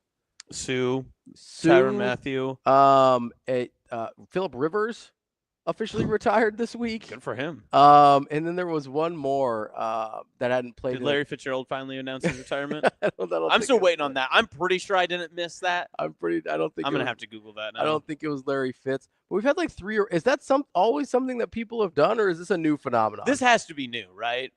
Because usually you just get at like the end of a season, they're just like, no, I'm good. Or they're like, hey, it's gonna be my last go, whatever. Yeah, like right. Aaron Donald, he said, hey, I'm done right after the season. That made sense. I'm just having a hard time remembering, or trying to figure out why this is happening. I get. Yeah, Larry Fitzgerald has not officially announced his retirement, and he hasn't played since the 2020 season. He can still come back. That's insane. He can still come back. Phillip Rivers hadn't played since 2020 either, and he officially is retired. That's crazy. And what are we doing? That's what I mean. I'm like, okay, that's been 5 years. It's been a minute. I don't know. Although Venus Williams did just win a match at 45 years old, so That's maybe true. Anything is possible. Maybe Larry Fitz is waiting for the right opportunity. You remember that story that Shanahan said when they asked after the NFC Championship loss to the Eagles, hey, if you went into the Super Bowl with what quarterbacks you had, what were you going to do? And they said, we had a plan in place to sign Phillip Rivers. Yeah. That, I want to live in that world. That would have been phenomenal. Could you imagine just a 1-week stint? Phillip Rivers, he's like, well, I'm going to need 10 Super Bowl tickets for me and my kids to show up. I'll have to leave a few of them at home. That's no, that wouldn't that have been the funniest way for Phillip Rivers to win a Super Bowl? Yeah, no, 100%. Because I believe he's got the most wins all time, or second most wins all time, 137, behind Marino. 137 career wins without a Super Bowl, second most all time. It's 10th most wins all time, just period. It's pretty impressive. Which is great for him. Yeah. But that would have been the wildest way for him to win a Super Bowl is just 1 week. He gets prepped for 2 weeks coming up to the Super Bowl. Kyle Shanahan's like, let's let it fly, bud. Yep. Let's go. Phillip Rivers was so underrated and so undervalued. Like, he played that AFC Championship game with a torn ACL. He was gritty. He was always performing week in and week out. He was a goofy thrower. He was a great competitor.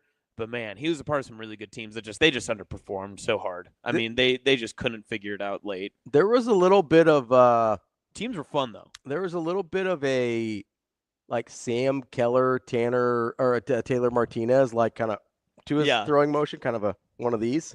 There's a little bit of that. Don't ever bring Sam Keller up on this. You big Sam Keller guy? No. He took away my favorite video game from me. How dare he? How dare he do that? It's back now, so I can overcome. But yeah, you can. Don't worry about it. Don't ever bring up Sam Keller. Sam Keller, he's out here going as a Joe Gans man myself. All right. Big Gans guy. We love Joe Gans. This is the Joe Gans program. I saw. I was just scrolling through Twitter. I was doom scrolling. I was doom scrolling last night. I did stumble upon a Joe Gans highlight reel, and it was prime 2008. So it had just super loud blaring horn music behind it, and it was like 30-second clips that are from people recording it off their TV. Was it Timmy Trumpet? No, not quite. Oh, no, okay. It was not Timmy Trumpet. The video was from like 2008. Oh, okay. So well, listen, I'm sure.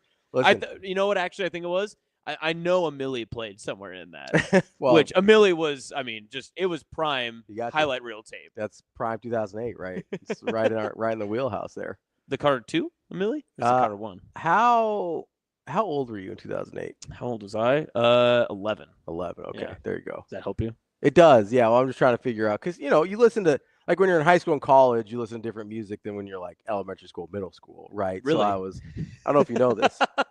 So I was obviously I'm trying to find you dropping your mixtape cultural touch points here that we would overlap. I just dropped Amelie. That's not a cultural touch point. No, it is. But that's what I was trying to figure out. I was like, oh, it's advanced for 11-year-old AJ. That's fair.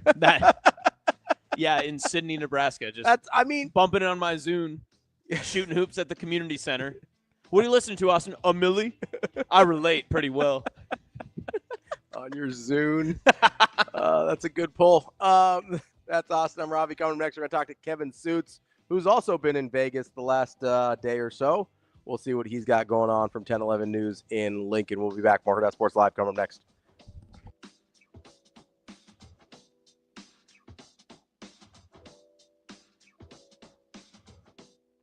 Joined now by Jack McVay, another Husker alum. Jack, what is it like getting back to having an NBA chance here in the U.S.? No, I mean, that's what it's all about. That's the dream. That's what 5-year-old Jack was dreaming about, and to be out here in the Summer League, playing for a great club like Atlanta and having a crack at playing and helping a team win. How did you initially come back to America from Australia to get back into this NBA realm? Initially, I just got good. It's a simple way to put it. Like, it was a long journey. There was so much to work on, and I kind of just never gave up and kept chipping away, hammering the rock, and it eventually broke. And I've been lucky enough now to spend last year over here and hoping for another year. Yeah, so what kept you motivated? What kept you going? I mean, I just love the game. Like basketball, I'm grateful every day that I get to play hoops. And then just improving is fun. Like trying to have a goal, have a challenge, like trying to overcome the obstacles that come in the way. Like that's what gets me going. That's what I love to do.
Four Husker alums are at NBA Summer League. Juwan Gary is one of them. Juwan, what does it mean to be a part of this group here for Nebraska and just representing? It means a lot. Just the opportunity to just be in the Summer League.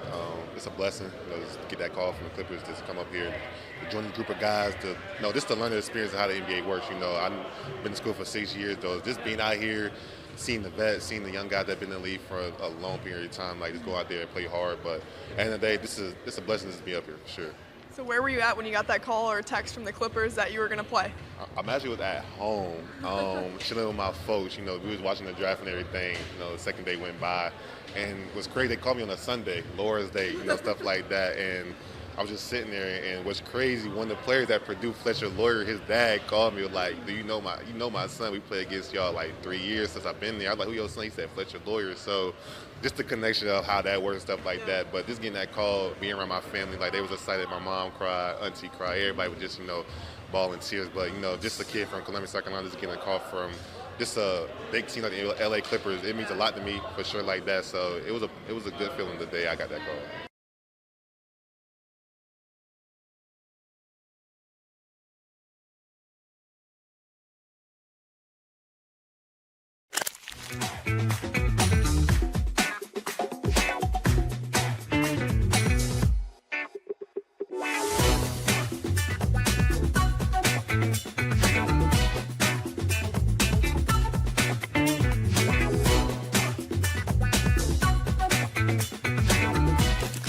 Sjuts Federal Credit Union, we understand that the journey of building your own business typically starts with modest beginnings.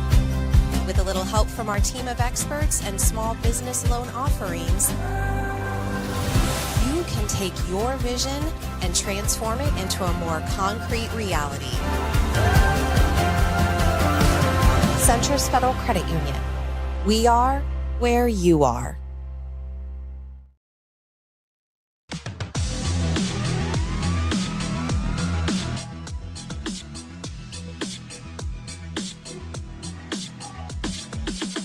You're listening to Hurrdat Sports Live. It's really hard to come in as a freshman with tremendous expectations and have to go be the leader. Having to tell you're 18 years old and you're telling 6-year seniors now with new rules. You're telling 25, 24-year-old men, hey, I need you to do this. It's so hard. So what Dylan did last year was really hard. And the thing to me, when you're a 5-star quarterback, like you probably breezed through high school. You haven't had a lot of adversity. Every time you go somewhere, people talk about how great you are. And when I recruited Dylan, I said, hey, come help me turn around Nebraska football, man. It's going to be hard. And doing something hard is how we become great. And if not, you go somewhere, you go play on the best team in the country, which is pretty cool. And every once in a while they need you to make a throw to win the game, and then you go to the NFL and the worst team in the worst city drafts you, and now you have to deal with all this adversity. I said, come to Nebraska. Like, it's going to be hard. There'll be adversity. You'll be frustrated sometimes, but we will eventually do something great. And what I've seen from him, his maturity is he now embraces when he's frustrated. He embraces when things aren't going well. And he's the one, going back to the ownership I talked about, instead of saying like, well, this guy's got to do better, this guy's got to do better, man, he puts it on himself. He says, I'll fix this. So I think our team is going to play for Dylan, and I love coaching the kid. Young man. Welcome back, Hurrdat Sports Live, presented by Central Federal Credit Union. That's awesome. I'm Ravi here at Hurrdat Sports Bar and Grill. We are joined now by Kevin Sjuts from 1011 News in Lincoln. Kevin, how are you this morning? I'm good. Good morning to you guys. It's an early morning out there in Vegas, huh? I'm not in Vegas. I'm Central Time right now. Oh, beautiful. Enjoying everything from afar like you guys. Beautiful. Wait, how did you swing that? Did you just get on that first flight right after the last comments dropped from Rhule, or when did you decide to head out? No, I did not go. I stayed home. Okay, Actually, gotcha. we had a conflict travel-wise. I was returning from a trip on the 20th, so I would have had to get right back on a plane the very next day. And after being away for 13 days, I didn't have any clean clothes. So I said I'm gonna have to tap out. Was that no? Go ahead. Go ahead. I was gonna say, was that the trip to Alaska I saw on your Twitter feed? Because that looked like a lot of fun. It was the trip to Alaska, and there was a cruise on the back end of it.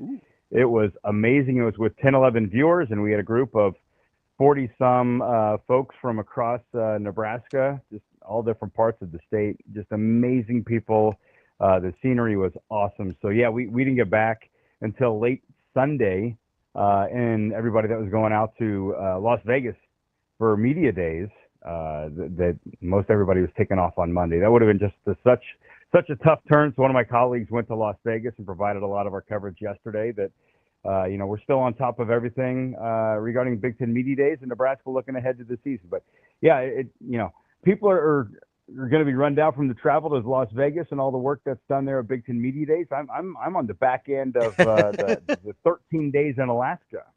So, Sjuts, at what point on a trip to Alaska, or how long are you there, that you start to run out of conversations with the people from Nebraska? Like, I mean, how many times can you ask about like the backup right tackle or that sort of conversation? Like, how do you change it up when you're there for that long? No, it never gets old. That's what's crazy. That's what was awesome about this group is, it was just what was special about this group. There wasn't just this inundation of like, let's talk Nebraska athletics. And I'll be honest, some of the conversations the folks wanted to have were more about volleyball than football. I mean, I think I probably got more questions about how are they going to play everybody volleyball-wise. So much talent. How does everybody get on the court? And then Danny Busboom Kelly. The right tackle questions, I don't know that there were a ton of them. A lot of it was just like, there was one time we're sitting, if I can paint the picture, we're sitting on the cruise ship, and off to our right would be just windows, and then you just see mountains and water and beauty. And the guy looks straight at me and he goes, so how are we going to be this year? I'm like, can I enjoy my crepe here? Come on now. Like, no, but we indulged in the conversation, and I said, you know what? I think Nebraska's going to be better. And he goes, shoot me straight, because I'm placing my bet when I get home, and I want to know what you think.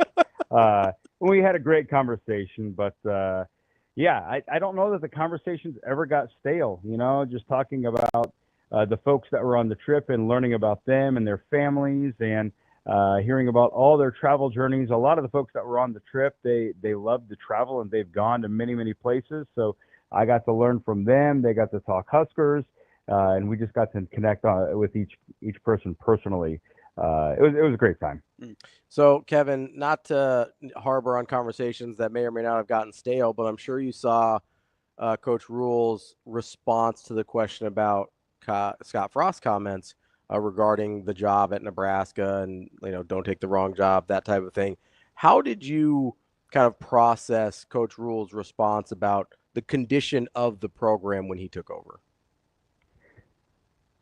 Well, at first I was like, holy cow, we're going there. You know, this is 2025, and we're talking about, you know, Matt Rhule's predecessor. And given the comments that Scott Frost made a few weeks ago, I was weirdly surprised that we're talking about that, and then I wasn't surprised because of the maturity Matt Rhule has and the empathy he showed toward Frost.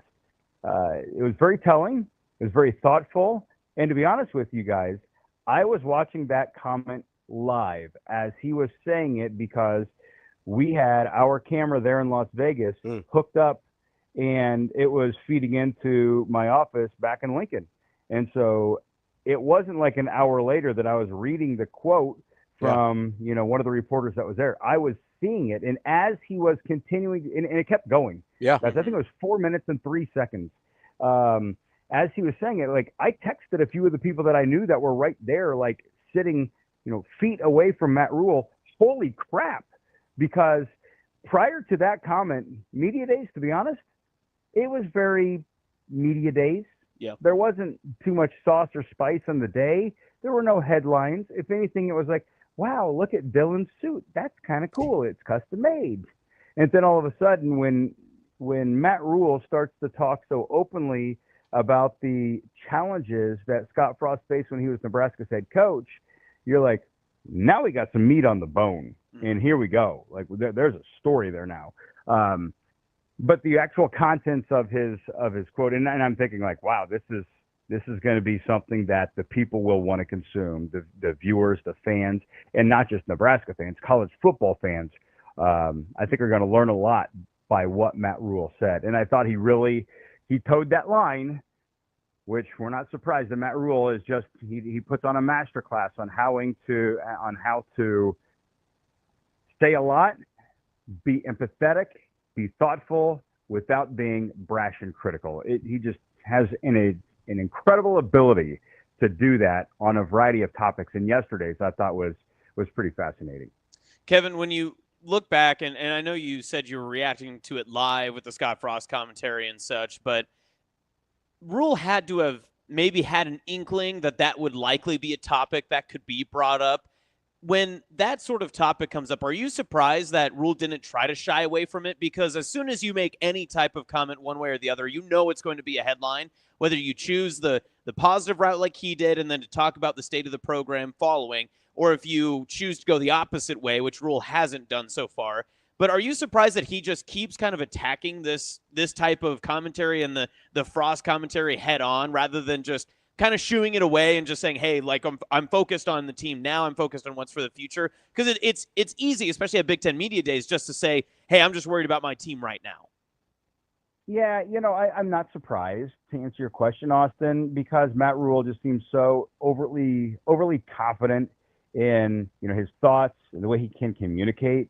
And we've seen Matt Rhule take some really tough topics and just go there. He will lean in and he won't back away. So I'm not surprised that he did it.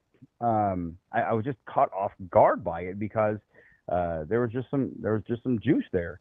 And yeah, Matt Rhule has talked about how much you have to pay a quarterback in order to get him on your campus. He's talked openly about the college football playoff. He's talked openly about revenue sharing, and he's talked openly about, you know, female football, you know, girls flag football and its rise. Like, so if there's a topic that maybe has a little bit of like tread lightly, Matt Rhule, he doesn't tread lightly. He just goes stomping right through it because I think he just feels confident in his thoughts, and he feels even more confidently that he can communicate his thoughts without getting himself in trouble.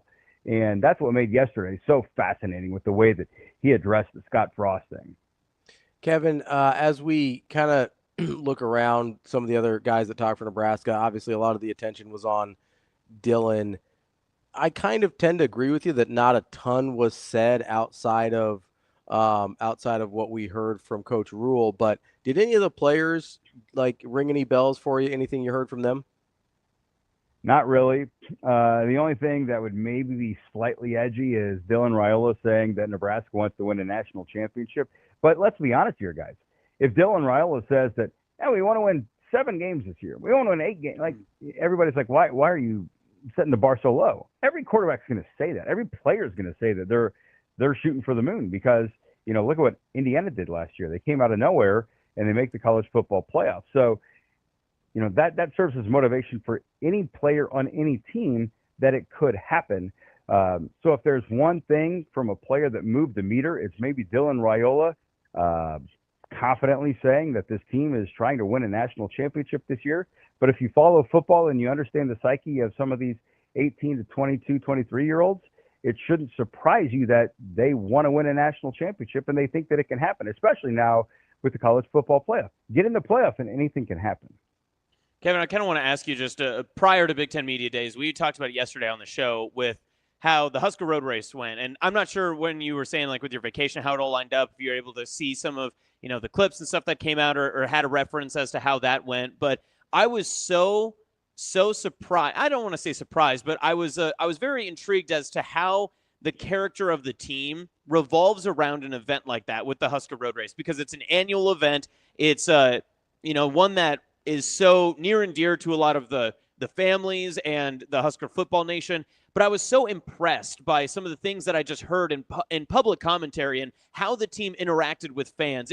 It felt so genuine and it felt so unique from other teams past, and not necessarily just under Rhule, but other teams itself. Have you gotten somewhat of a sense of what this year's team has bought into when it comes to some of the community relation and how this team relates back to the state and to the fans? Yeah, I think that event, the road race, it just continues to be more and more. It's bigger, and you're right, Austin. That's a great point. We need to stop and, yes, it's a 5K. Yes, it's a chance to be around the Nebraska players. That's not the attraction here. The attraction is that you get to help a greater cause, and the state is unified by Jack Hoffman and the Team Jack Foundation. And I really feel like people sign up for it. Yeah, they want to run. Yeah, they want to see the players. Yeah, they want to be at Memorial Stadium. But honestly, they want to support something that is so near and dear to the football program and to the entire state. And I really feel that this is a moment where the players, it's not self-promoting. I guess that's the point that you're making, is that I get the sense that the players are all there high-fiving the young kids and encouraging the runners as they hit the pavement outside of Memorial Stadium. And it's not about like, hey, I'm going to go out there because I'm a Nebraska football player and coaches say I should do that, or because, it's a chance for me to sign some autographs and spend a few hours. Like, no, they want to make that a special event. They know that people are spending their time and their money to be out there. So I think that you're onto something there. That it's just, there's a deep purpose behind the Team Jack road race. And plus, I think that the timing of it is so perfect. If you do that thing in April, it's different than when you do it in July, because right now everybody's starting to flip the calendar from summer to the fall. And a lot of guys are here in their final phase of summer conditioning, getting ready for fall camp, which begins next week. And it's there's some enthusiasm. There's the pep in their step, and they get to be inside the stadium. So great call on that. And that road race, that is something really, really, really special that the football team is tied to. Yeah, I don't know. I disagree that I think July is a little too warm and too humid for me, but to each their own. Some people love their 5Ks and 85% humidity. I'm not one of them. Yeah, it's kind of ridiculous, but it's perfect timing, and right. It is really cool. And beyond that, from the community service aspect, keep in mind that Dylan Raiola had his youth football camp at Lincoln Pius X High School on Saturday. So that was the day before the road race, and it was Raiola's camp, but I felt like half of the offense was there. Yeah. So, again, those guys were there to support Dylan, but if you see some of the videos, some of the pictures, and hear some of the clips from that event, again, it just, I don't get the spirit that it is self-promoting, and more so it's just about like, yeah, these are the kids that look up to us, and we want to spend some time with them. Mm-hmm. That's Kevin Sjuts, 1011 News in Lincoln. Kevin, appreciate the time as always. We'll talk to you soon. All right, boys. Thank you so much for having me on. Thanks, Sjuts. That's Kevin Sjuts, 1011 News in Lincoln. No, that's a good point. It was kind of funny to see Dane Key out there in like a retro 15 jersey at Dylan's camp, and then to see all the guys out there at the road race. We talked about this a little bit yesterday, but it's a super cool event. And obviously has a huge impact on the state and the program and everything. Yeah. So speaking of Key, did you see? I think it was from yesterday that he had some commentary, or maybe it was probably from the road race, or no, Dylan talked about Dane. That's what it was. And they said, "What kind of relationship are you building with him?" And he said, "When Dane moved in, he just texted me and said, 'I'm moving in, get a room ready.'" And so Dylan goes, "All right, got to get the room clean, get it picked up." And then I thought it was really interesting too. Dylan finished that sentence by saying, "That's a dude that's going to be in my wedding one day." Yeah. They've known each other for a couple months? 6 months? Yeah. About At probably most. 6 months when they got back on campus for winter. And I think conditioning. that's something that I think that DB can definitely speak on a little bit more because he's got a little more insight into the program. But when you build character and you have a program built around guys that have a similar mentality, guys that love to get into the mud, love to be competitive, you build these bonds a lot quicker and a lot easier, right? It's easier to build bonds when everyone suffers together rather than when everyone is succeeding together. Because when you only are succeeding, there's a lot of people that want to have the success for themselves. But when everyone's kind of deep in the shit for it, right? Yeah, when you know what each and every one of you has gone through to get to the success when it comes, yeah, it hits different. Yeah. It absolutely does. I will say it is kind of funny. There are some people, just kind of outside the football part of it, there are some people where you just sort of instantly are like, oh, yeah, that person's like my best friend. Yeah. Like you meet him immediately. Like there's a guy I went to college with. We only ever lived in the same state for 9 months. He came to school 1 year, and then he moved back home, and we've been – that's Evan from Illinois. Yeah, okay, Who comes up on the show a lot. He's kind of my Illinois insider guy. I went out to see him last year in Champaign. We've been best friends for 17, 18 years at this point. We only ever lived in the same state for 9 months, right? Like incredible, yeah. From the start of his freshman year to the end of his freshman year when I was a junior, like that's the only time we've ever lived in the same place. And we like you build this friendship. So I hope he's right. Like I think that's super cool, and not just from a football standpoint, but just from a person standpoint that you just hit it off with this guy. Obviously, Dane Key's older than Dylan Raiola is, and so there's probably a little bit of like big brother, little brother dynamic there to a certain extent, but also just this mutual respect. I was like, oh, that's my dude. We're cool now. Right. I don't know. I love when stuff like that happens. Yeah. Right. Because it's almost like when you adopted. I'm gonna bring up dogs all the time. You keep bringing up dogs. It's almost like when you adopt a dog and you're like, you have that dog for a week and you're like, not only would I die, but I would also kill for you. Yes, right. And that's why I can't do the fostering, man. I don't know how people do that. I don't either. That's insane to me. I would end up with all the dogs. Yes. Right. Because it's like, this is my dog now. Right. But I go and that's why I don't let you watch Ava. Yeah, it's true. It's like, this belongs to somebody actually. So a friend of my wife's was like pregnant, having a baby. They had like a couple cats and a Rottweiler and stuff like that. I love Rottweilers. Okay. And she's just like, hey, we have a lot going on. Would you be able to just like watch Nico? That was the name of the Rottweiler for like 6 months. I'm leaving. And no, different. I am coming over to Ravi's house is what that Nico's name almost was. But she's like, hey, can you just like watch Nico? Like just take care of him for like 6 months. Like, and then, we can see where we're at. And Natasha's like, we'll watch him, but you're not getting him back, right? Like it's like if we take Ravi once he gets in the shadow realm. Yeah, Ravi won't let me give Nico up if we end up with Nico because I love that dog. Like I barely know this person at all, but my wife to this day, whenever there's a picture on Facebook of Nico, I'm like, ooh, show me Nico. I love Nico. It's like me and Ava. We're best friends. Yeah, you and Ava are best friends. She didn't really want to hang out with you at softball the other day. I know. I think she's preoccupied everywhere else. Well, it's also I think she was a little mad at me that I played a party to tearing our first baseman's hamstring. You freelanced a little too much there, Bobby Witt. Listen, I thought it was a good throw. It tailed on me a bit.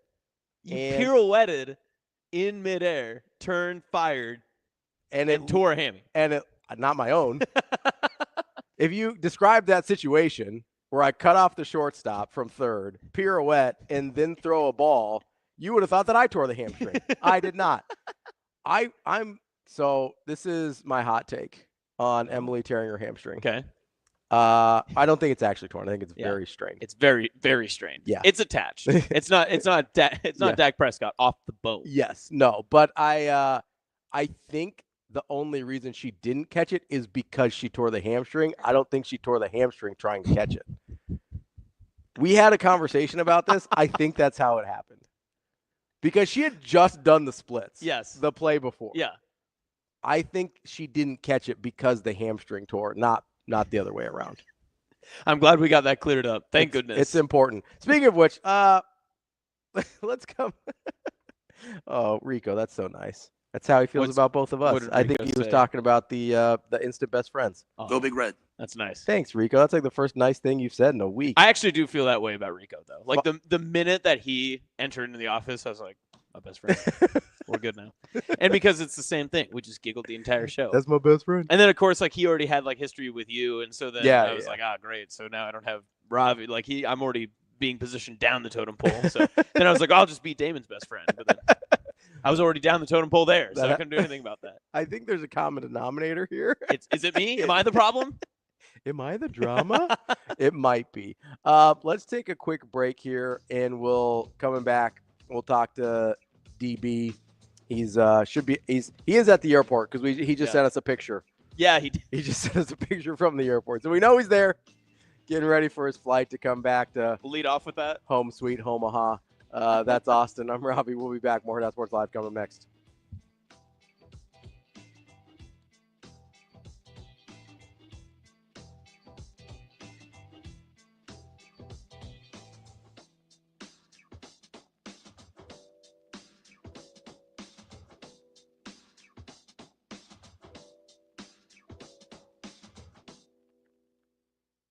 Avery Howard here at Dylan Raiola in Las Vegas for Big Ten Media Days. Dylan, your day is really just getting started, but what are the first impressions of Media Day so far? Kind of shocked. Kind of shocked that I'm here in Vegas, but it's fun to kind of see all the other schools, see some players that I know. It's been fun so far. Over the weekend, you told us you were really excited about the outfit. Can you give us a quick breakdown of what we got going on here? So I got it all black with the little red piping. I got some spikes on my shoes, and then the inside, I've been actually practicing, because people are going to want to see the inside, so I got the card chips for Vegas. So this will be the only time I wear this. One and only time. Well, you are going into year two, Yeah. and confidence you can tell is building for you. You've talked about just your leadership going into year two. How have you seen yourself grow from year one going into camp in about a week? Yeah, just being able to have the confidence to call people out, talk to guys, and then even just being around each other. We've had a whole 2 years together. They kind of know me. They know I'm goofy and fun, but at the same time, when it's football time, we get down to business. So they trust me and they believe in me, so I'm excited.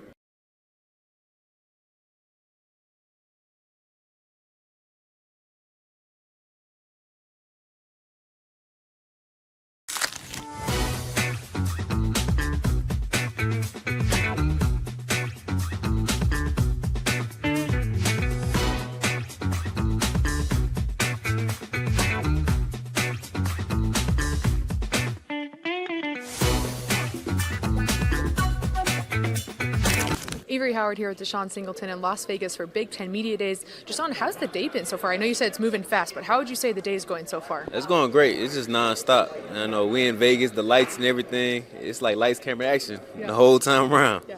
Coach Rhule walked by and he wants me to ask you, how was the octopus at dinner last night? It was smooth. I like it. It was cool. It wasn't nothing crazy. It was Coach's request. We got that one in. Speaking of Coach Rhule, you guys have a pretty special relationship, and it's one of the reasons why you decided to come back. How would you describe your relationship with your head coach and why it was important for you to come back to Nebraska? Man, he wants nothing but the best for me. You know what I'm saying? And dealing with a coach like that, you want to do nothing but fight for him. You know what I'm saying? So I just want to leave a legacy for Nebraska, and knowing I left being a winner. So, yeah. You say legacy. What does that look like for you? For me, knowing that I came out and gave it everything I had, I didn't shortcut nothing. I didn't cut no corners. I gave it my all.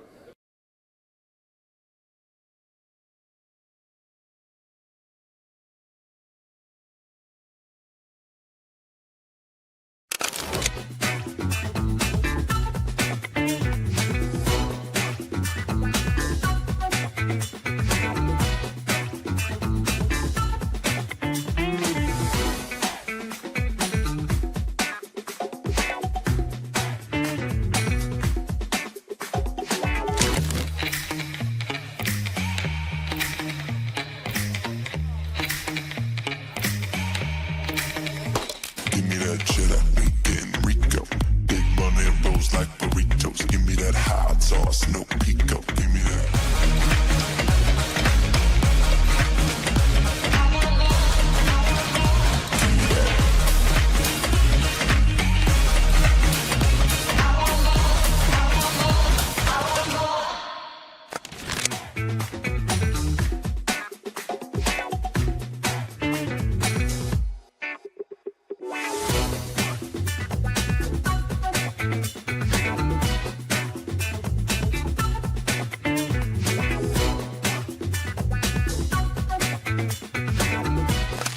Avery Howard here with Henry Lutovsky at Big Ten Media Days. And it's been a full day for you guys. How would you just assess how the day's gone so far here in Las Vegas? It's been crazy, but I mean, we've had a great team of people keeping us on top of things. Earlier, Coach Rhule was speaking about the players that he decided to bring here this year, you being one of them. What kind of honor is that for you to know that you get to speak on behalf of this program?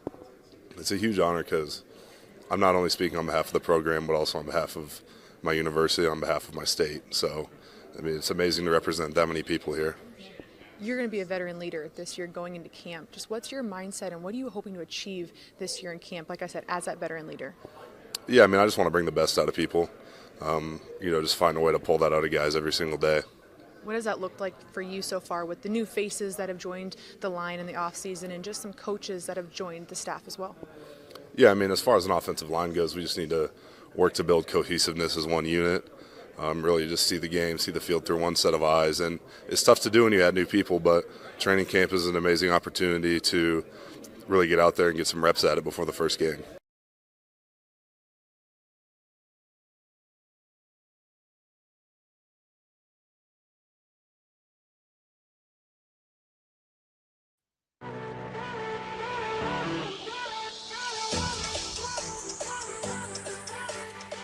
Welcome to Hurrdat Sports Live. What I'm telling people is, hey, it's about to be a great job. Like it's about the world's changing, but like we're in a position here as the finances change.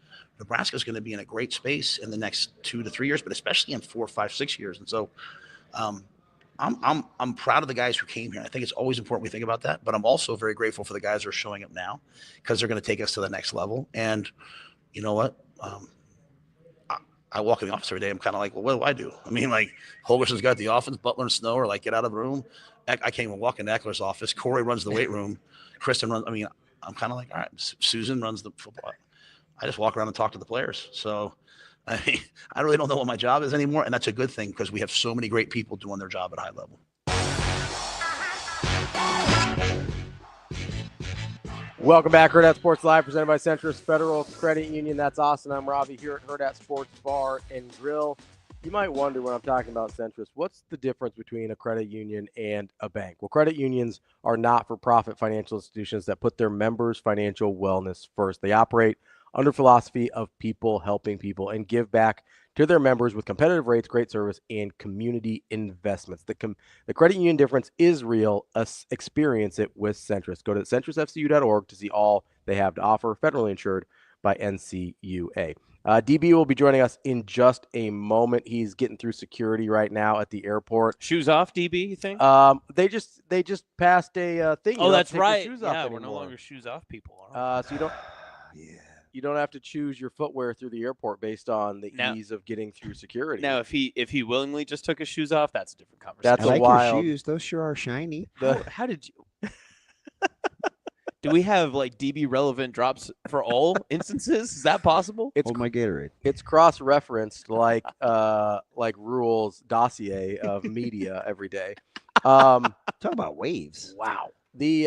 So Hot Danger, welcome back. I don't know. Where have you been, Danger? Haven't seen Hot Danger here in a second. He says, not relevant to what's being talked about, except for that we were mentioning dogs. We should call dogs' spines, their inside tail, much cuter. No. I'm going to say a hard pass on that. No, what are we, the Predator? I'm not going to be doing that. I feel like that's actually a much grosser term than spine. Yeah. When I think of spine, I'm just like, oh, vertebrae, nothing. Yeah. When I think of inside tail, my mind goes in strange places of like, what's happening here?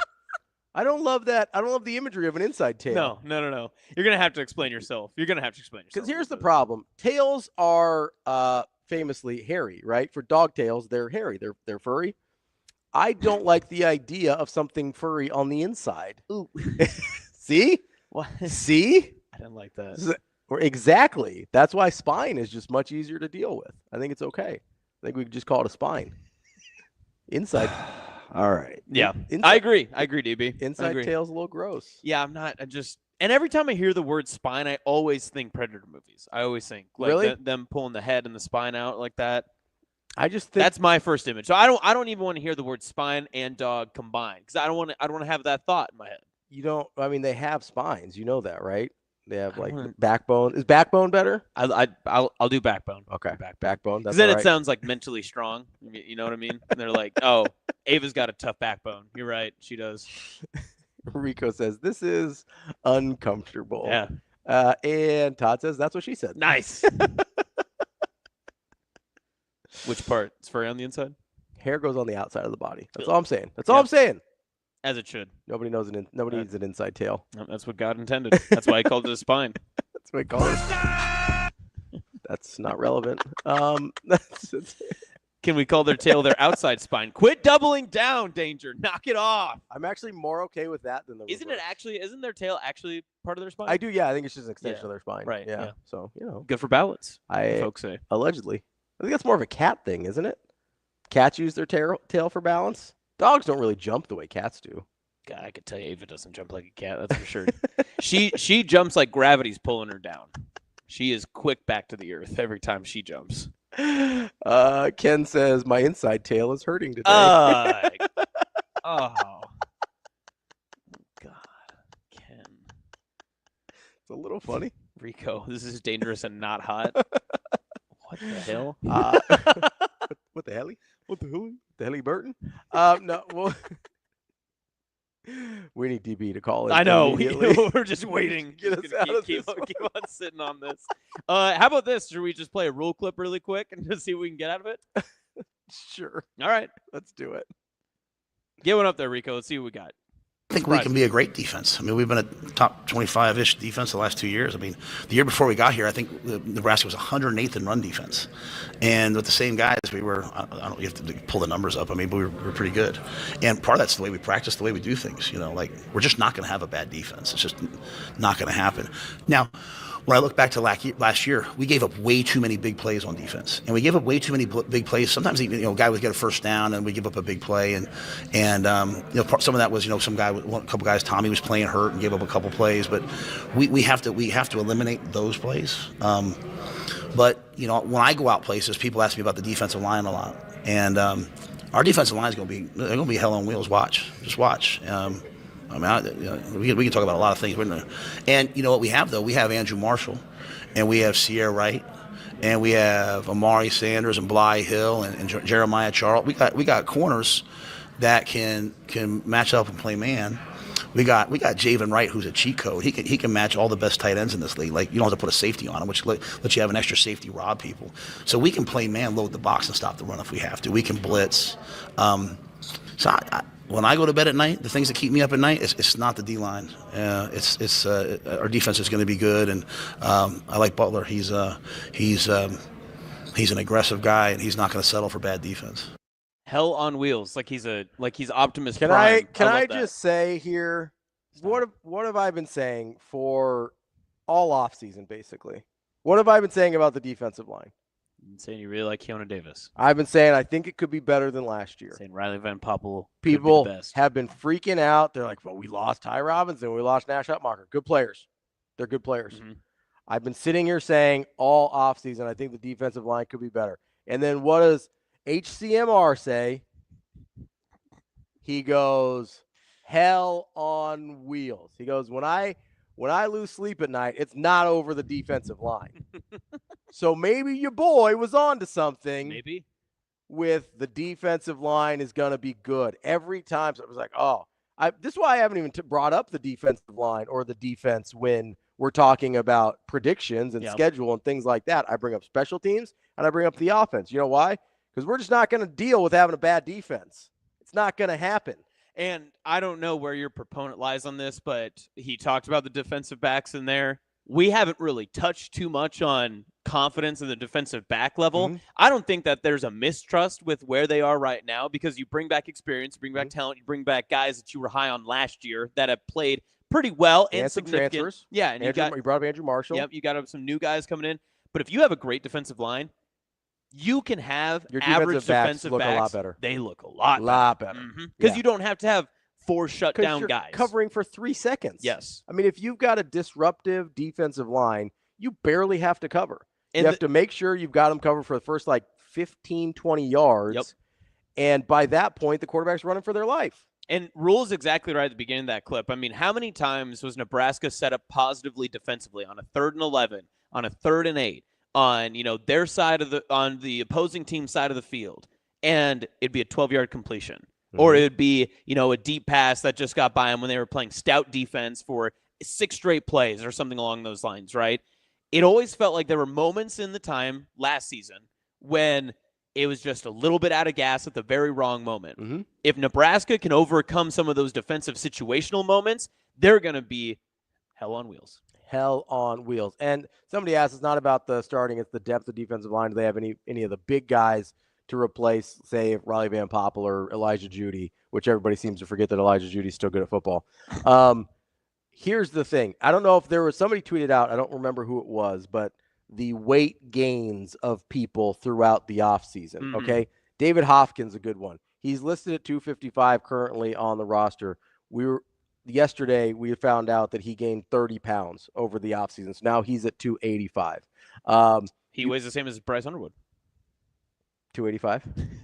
He said he gained 15. Well, that's only half of 30. And I think they started at a different weight. I don't know. Did you see those photos from Michigan camp? A little thick. You've got Sua Lafotu, who I think is actually really good. He's 295. I think Cam Lenhart's put some weight on.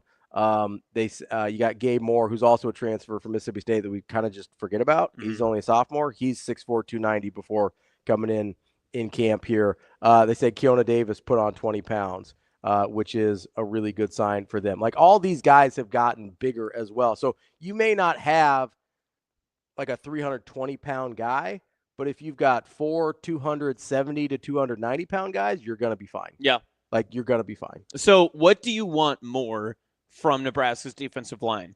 Or I guess, I shouldn't say it that way. What do you expect to be better? Do you think that statistically you'll see them be better than they were a year ago? Or do you think that it'll be more eye test, game film watching, more disruptive than what we saw from Ty Nash and what the defensive line was a year ago? So I think they will be more disruptive. Okay. That's the kind of what I've been hanging my hat on with the defensive line. I think they'll be more disruptive. Some of that will bear itself out in the statistics, right? Yeah. I think more disruptive leads to more turnovers, both interceptions and fumbles. I think more disruptive obviously leads to more sacks, more tackles for loss as well. I think some of the numbers will end up evening out, right? If you've got a more disruptive defense, sometimes, people are worried about stopping the run or whatever. First of all, there's not that many teams on Nebraska's schedule that want to ram it down their throat. There's really not. And so I think there's this sense of, yes, you're going to have to be really good up front to be good in the Big Ten. And I think they are really good up front. So does Coach Rhule, by the way. But I think there's this sense of Nebraska's just going to get bullied. They're not rolling out 4 guys that weigh 240 pounds. Like, it's going to be, like, Keona Davis is going to be 275 this year if the numbers that we saw yesterday are correct.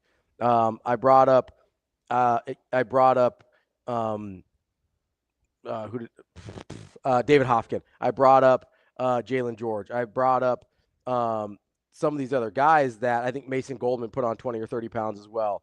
I brought up Elijah Judy. I brought up Sua Lafotu and Cam Lenhart. Like, Gabe Moore. None of these guys are small. Yeah. Like, you may not have that big. Like, Nash played at 320 2 years ago. I think he played closer to 300 last year. You've got a bunch of dudes at 290. Yep. Right? I think a little more athletic, a little bit quicker, a little more disruptive is going to be really, really good for this defense. And I think the linebacking play is going to be better. Like, you've got Javen Wright, you got Vincent Shavers, and you got Willis McGahee playing all some sort of versions of linebacker for this team. I think Shavers himself will be the difference maker. I think Shavers a monster. Yeah. I think Willis McGahee is incredibly disruptive. And Coach Rhule literally just called Javen Wright a cheat code. Like, so whatever you gave up a little bit on the defensive line, I think if you give up anything, which I'm not even conceding that they are, Because I think this defensive line is going to be better. But if you're like, hey, maybe they're not quite as good at stopping the run, I think you make up for that with your linebacking play. We've got our guy DB here joining us now. Damon, you make it through security, okay, and the wheelchair speedway. I did. I only made one minor mistake, considering I am a 2,220 time travel person. What happened? Well, at media days yesterday, they had a variety of beverages. So I found a Gatorade Zero green apple. Ooh. So I'm like, oh God, this is fantastic. And it was like the little grenade size. So I put it in my backpack, and I forgot it was in there, and it got flagged. More than 3 ounces, man. More than 3 ounces. But it was ridiculously fast. It looked like the soup line, but it moved more like, I don't know. Everybody had their EBT card, so that was good. I'm just saying, if you look like me and you just said grenade in an airport, you'd already be arrested. So here's the thing. I had to tell the TSA lady, like, you guys know, I'm on all the time pretty much, right? Yeah. And in particular in the morning, you know, whether it's speaking Spanish to my Uber driver, we're like in this, ask Sasha, she's got to be like, this kid is a wackadoodle. But I'm like, you know, in Tango and Buen Dia, he's like, I'm like, we're going back and forth. But I said to the TSA lady was just like jamming these totes in the bin. And I was like, Miss McGill, what time did you start this morning? She looked at me like I called her mom every dirty word in the book. I was like, I'll keep it moving. Oh, you man. know, usually when you kind of drop the name, they're like, oh, how'd you know? Nah, she's having, I mean, it's like the place in Canada. None of it. Oh, DB. So as you're out there, what was the highlight for you over your quick 36-hour trip in Vegas? How about Coach Rhule just dropping chicken nuggets, right? I Yeah. mean, I'm a big chicken nugget guy. You know this about me. So I felt good about a couple of things. He mentioned the tight end room unsolicited. Which I saw your face. I saw your face when he said it in the Husker Sports Nightly interview. Yeah, I'm like, finally somebody with some sense. Oh wait, it's the head coach. And he validated you on my D line. D-line. Yep. He said, that's the last thing I worry about. They're gonna be, he called them hell on wheels, DB.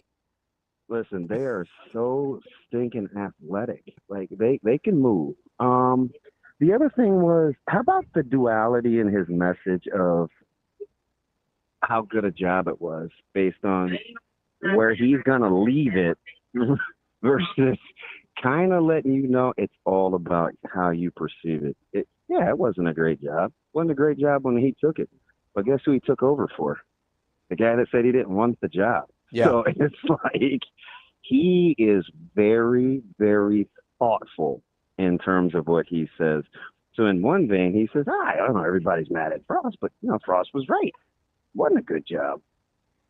And he took over for the guy that said it wasn't a good job. And he's also on the verge of maybe making it a great job, which is what he said. So there was a lot of messages in what he was saying. But at the end of the day, my gut tells me he didn't appreciate that becoming a news story in the last handful of weeks. Yeah. DB, just kind of on that same note, too, we were talking earlier this morning about how he talked about Dylan's recruitment and why his pitch was not like the legacy and everything else that could come with you building back Nebraska. It was about it being hard, that it was going to be difficult. It was going to be a challenge. Yeah.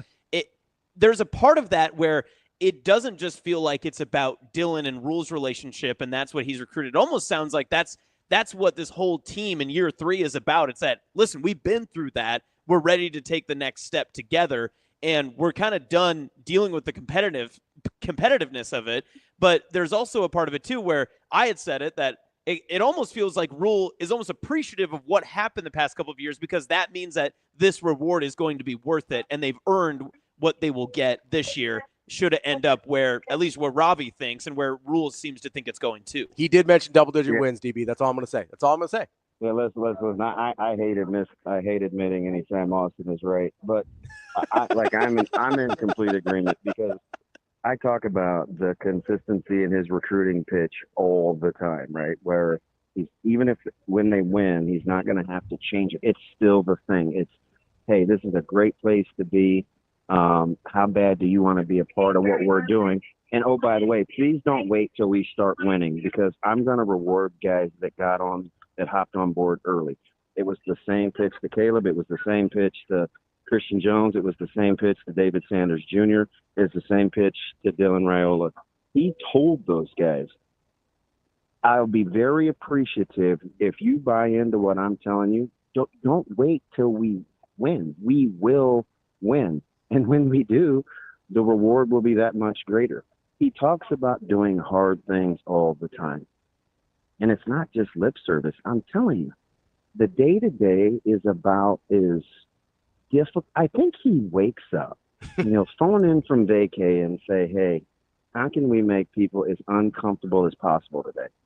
That's the workout that I want to do because he wants games to be easy on you mentally because you've been through the grind. The games should be fun. That should be the reward, right? The games are the prize. It is exactly the reward. It's where you get to go spend all the money that you saved up and deposited in your weekly bank account.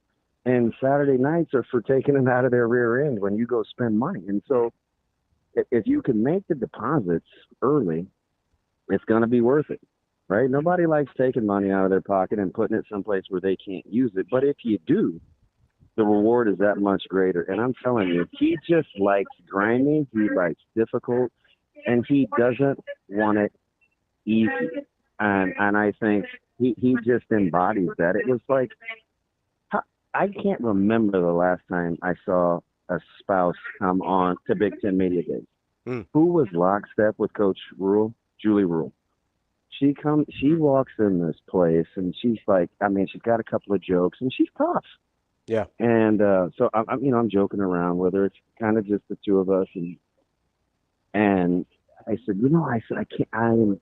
It means a ton, right? It sends a great message, that you're rocking hand in hand with Coach. And she looked dead at me and she goes, number one, I'm Team Rhule. Number two, who's going to iron this man's shirt? Like, he can't,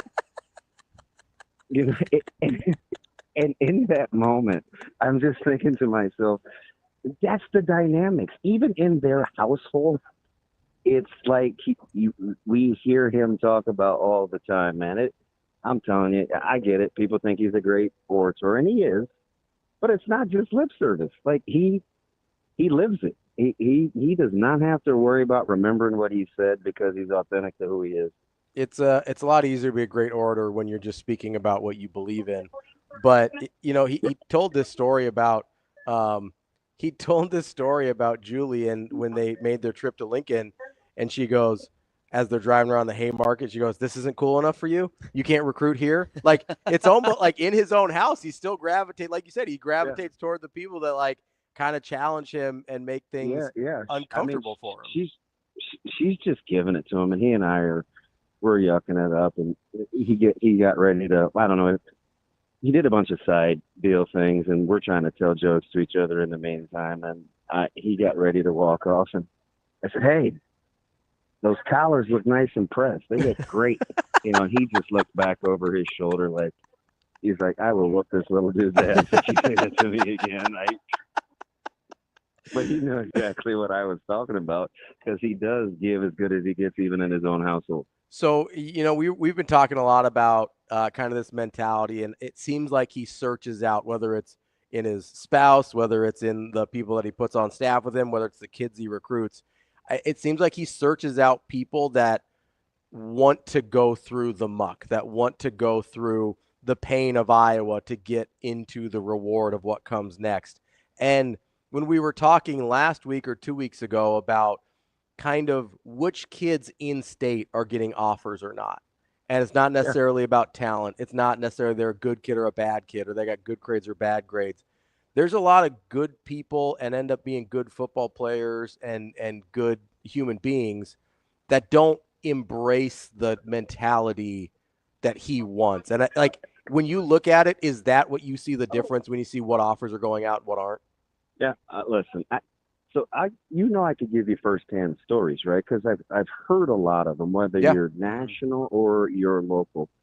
And he sat in our living room, and he looked deadpan. And this is after he cusses me out about, I'll go get his ass with or without you. I'll close.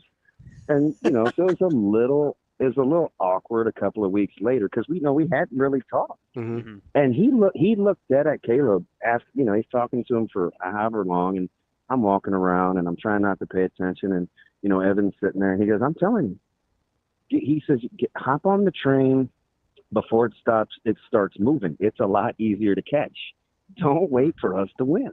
I get it. Everybody's waiting for us, and when Caleb made the decision, and I told you guys, I said, once we realized that was the kind of staff that wasn't going to play favorites, it didn't matter about star rankings. It didn't, like, if it was about survival of the fittest and competitive stamina hanging in there, advantage Benning, right? Like, because it's just what we know, right? It's not always going to be good. And you do a lot of dumb things, and sometimes you just got to weather the storm to get to the good stuff on the other side. And that's exactly what he wants.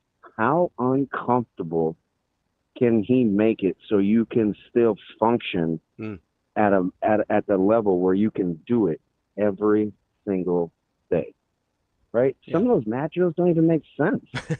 but guess what? Don't ask questions. Yeah. Right? That's why you could get demoted within minutes of doing those drills, right? Like, it's all about staying in the moment. And I think it's how they want to do everything. They shake it up. You're upset that you got to maintain weight within 4 or 5 pounds. You don't think that's that big of a deal? Or why do you have to eat 3 regular meals? Why can't you have your phones at the... What's that have to do with winning? Nothing, but everything, right? Because if you can't function on the day-to-day doing things that you're not comfortable doing, it's just not going to work come game time because the whole thing is uncomfortable, right? And you can't bat an eye at it. You just got to go to work. Yeah. DB, I want to ask you about the tight ends because we mentioned you had a visceral reaction when you heard Coach Rhule talk about it.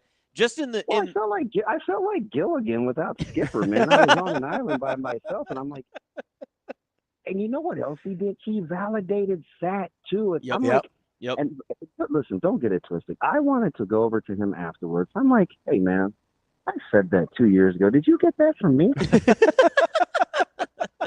Well, I wanted to ask you just about how much stones would that have taken? I didn't feel like fighting, so I'm like, yeah, Alan is gonna eat it. Well, it was on video, so you're protected there. You'd have been fine. You never know what that guy. It's like he sent a message the night before. Never mind. I'm just like, you just never know. It's like, is he serious or is he nuts? Like, it's a very fine line, but. You don't. He said, "I don't have this life without Sat in it. Like, that team isn't where they are without part of what Sat's done." And I'm not taking a victory lap on Sat. I'm just saying that when you talk about loyalty and staying the course, and it not always being, rainbows and butterflies, you look at that tight end room, right?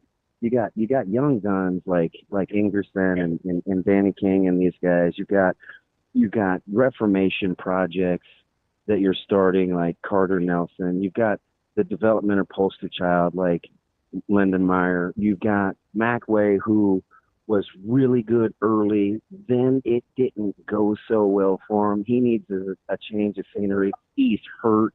He's got to hang in there. He's 12 pounds less than when he came in. He looks fantastic. Like, that room embodies the guys that they're coached by. And I'm telling you, sure as I'm sitting here, that is a deep position of strength. I didn't even mention Harburg. You didn't mention Harbor. Yeah, there's a bunch of guys in there, right? Yeah. That we. It's just it's a good, competitive, ill-willed, mean-spirited, we go along because we get along kind of group. And believe me, when you line up next to whomever's at left and right tackle, and they're running duo or split zone or something, and you're not about that life playing next to that O-line, it's just not going to work. Yeah.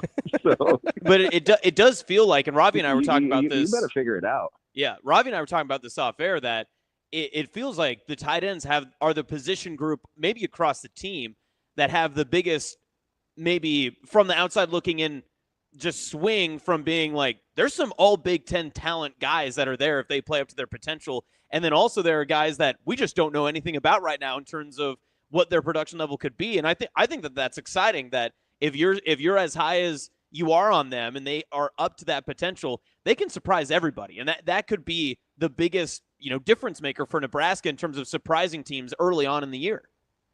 So let's just, Harburg is what, top 10, 12 athlete on that team? Mm-hmm. Carter Nelson is talented as high schoolers we've seen come out in some years. You've got Macway, who was a 4.5, 5-star coming out of high school. You get a guy like Lindemeyer, who is going to get paid to play and has paid the price for his development, has become a leader in that room. You look at a guy like Ingerson, who goes, 6'6", 260, who's is just a natural. Like, when you look at that room, there's just a lot of guys that are capable of being good. And right now, for a handful of them, sure, it's potential. But given the track record, right? Forkerture, better when he left than when he got there. Fedoni's being paid to play on Sundays. And again, Lindemeyer, if he's not the poster child, he sure is a picture on the collage of development and paying the cost to be the boss in that program. If the track record is anything like what it has been, the potential is what you get excited about. So, DB, you mentioned about Markway losing some weight and looking really fantastic. We've mentioned that with Dylan as well, kind of getting his body right. There's been some guys. Yeah, he looked really like lean and trim yesterday, which was good to see. But there's some guys that have been getting the work done on their weight in the opposite direction too that caught my eye. Steve Merrick and our guy Tim Verghese from Inside Nebraska put out some numbers yesterday. And some of the ones that really jumped out to me were guys that are freshmen. I know you're number one. Well, Keona at 275. Yeah. 100%. Yeah. Oh, good. Like, let's go, baby. We were talking yesterday. I was talking to KC, and we were just kind of sitting out in the lobby about looking at some of the other teams' guys and stuff. And I'm like, can you imagine if the Williams and Winari and Keona Davis and Riley Van Poppel are actually good players? Like, let's say they're good. Who's not telling those guys to get off the bus first? I go, hey, you and you guys go first, and we'll follow behind. And you'd be like, damn, those look like Big Ten defensive linemen, right? They look like Tyreek. They look like fellas that can play. So again, they got a lot of options there. A lot of guys that paid the price. And you're right, there are some young bucks who the freshmen that made this list are I'm stunned by a couple of their weights. One was Jeremiah Jones, the wide receiver at 225. That's a huge wide receiver. Yeah, he's a interesting puzzle piece because he's one of those guys. I kind of put him in that category of the Donnie Jones, the Calebs. They're really good young guys that can play, but they're playing behind other good guys, and it may just be time, right? Because Quinn Clark and Keelan Smith aren't going anywhere, right? But you do have guys that came in at the wide receiver spot that give you like, I think we got something there. But then you look at the group and you're like, well, there's Hunter, there's Bonner, there's Key, there's Barney. So it's just part of the process. But they definitely have some young guys that if you, what do I always say, Ravi, from day one, if you just do what you're told, don't throw your vitamins in the trash, get your meal, get your post-game recovery, get to recovery, and lift. Like their development, the track record is just really, really good. They've proven that they can develop if you listen. And how many times do you have to sing the praises of the strength staff and the nutrition group? I know. And I'm not kidding when I say every it's answer. if the building burned down, there's only 2 people that are getting saved, and that's Corey and Kristen. That's yes, yeah. It's I can figure out the rest. It's Campbell and Coggins, and everybody else is gonna be like, I don't know, man. The members are hot, but you get to where you need to be. So the other ones that really caught my eye, I couldn't believe Malcolm Simpson's tipping the scales at 285. Yeah, he's a long arm dude too. It's like you look at him and you just start to envision what you're capable of, and you start putting them with the strength and conditioning staff and elite level teachers like Nebraska has along the D line. Because I'm fairly certain Dave Braden got a good track record of working with D linemen. I think so. And so, again, if guys just do their job, I mean, it's hard not to be excited about potential, because being good at football is all about development, and it's probably been the one area that has eluded Nebraska for so long because they haven't really known what they wanted the final picture to look like. So, some guys grab chalk, some guys grab crayons, some guys grab pencils, some guys grab the Sharpie. Like, everybody is using the same medium to get to where they want to be. And I think the finished product of development is that much easier when you know what the picture's supposed to look like. The last one that really popped out to me, a guy that also changed positions, which I know is interesting, is Isaiah Mosey at 210. Like at 210, that's big enough to play right away. Yeah, so the funny thing about him is he defies this is a personal nugget, right? You want to know how the sausage is made? Yeah. You look at his frame, he's thick, right? His shoulders are like almost the same width as his waist. And usually you want kind of tapered guys, right? Because the tapered guys are the guys that give you the most wiggle for the most part. Like LP was a monster, but he still wore 34. He still was a 34 waist. Yeah. Right. Like that's pretty fantastic to be a at that size. 46, a 46 sport coat. Right. If you can kind of figure what I'm saying. Yeah. Yeah. And when you watch Mosey's wiggle, it's like, he's really good with the ball in his arms. He's a good natural runner. Now, as far as like lateral lead steps and looking like an I formation back and all that other stuff, that will come. But when you just talk about movement with the ball under his arms, he can make you miss. It's like, did you see Makai Nelson's weight? I'm surprised you didn't bring him up. He's another guy that I had him at 190. Is he still there? Yeah. Okay. But I mean, that's good for him though, right? Yeah, I mean, he had to be a 177, 180 pounder. And he doesn't have a huge frame, so it's good to get up to 190 for him. Yeah, and you know what? Another good natural runner. I need to. That's definitely one guy that's on my bucket list. I got to get down to Lincoln. I want to spend some time with him before camp. But he's, again, in that room. It's very, very, very competitive. Right? They get along really well, and they have a tough-minded coach. But when you have an incumbent that is still relatively unproven, don't think the young guys don't see opportunity. But also, if you're Emmett, let's not act like he can't transition from being the hunter to defending being the hunted too. So he'll elevate his game. You look at his biceps and the weight that he's put on. He looks huge. Like a guy. Big. he looks like a guy that wants 20 carries a game. Now, will he get there? Well, we'll see. But it certainly won't. That room, if it doesn't go the way people want it to, it won't be because they spent the off season picking daisies. That ain't what happened.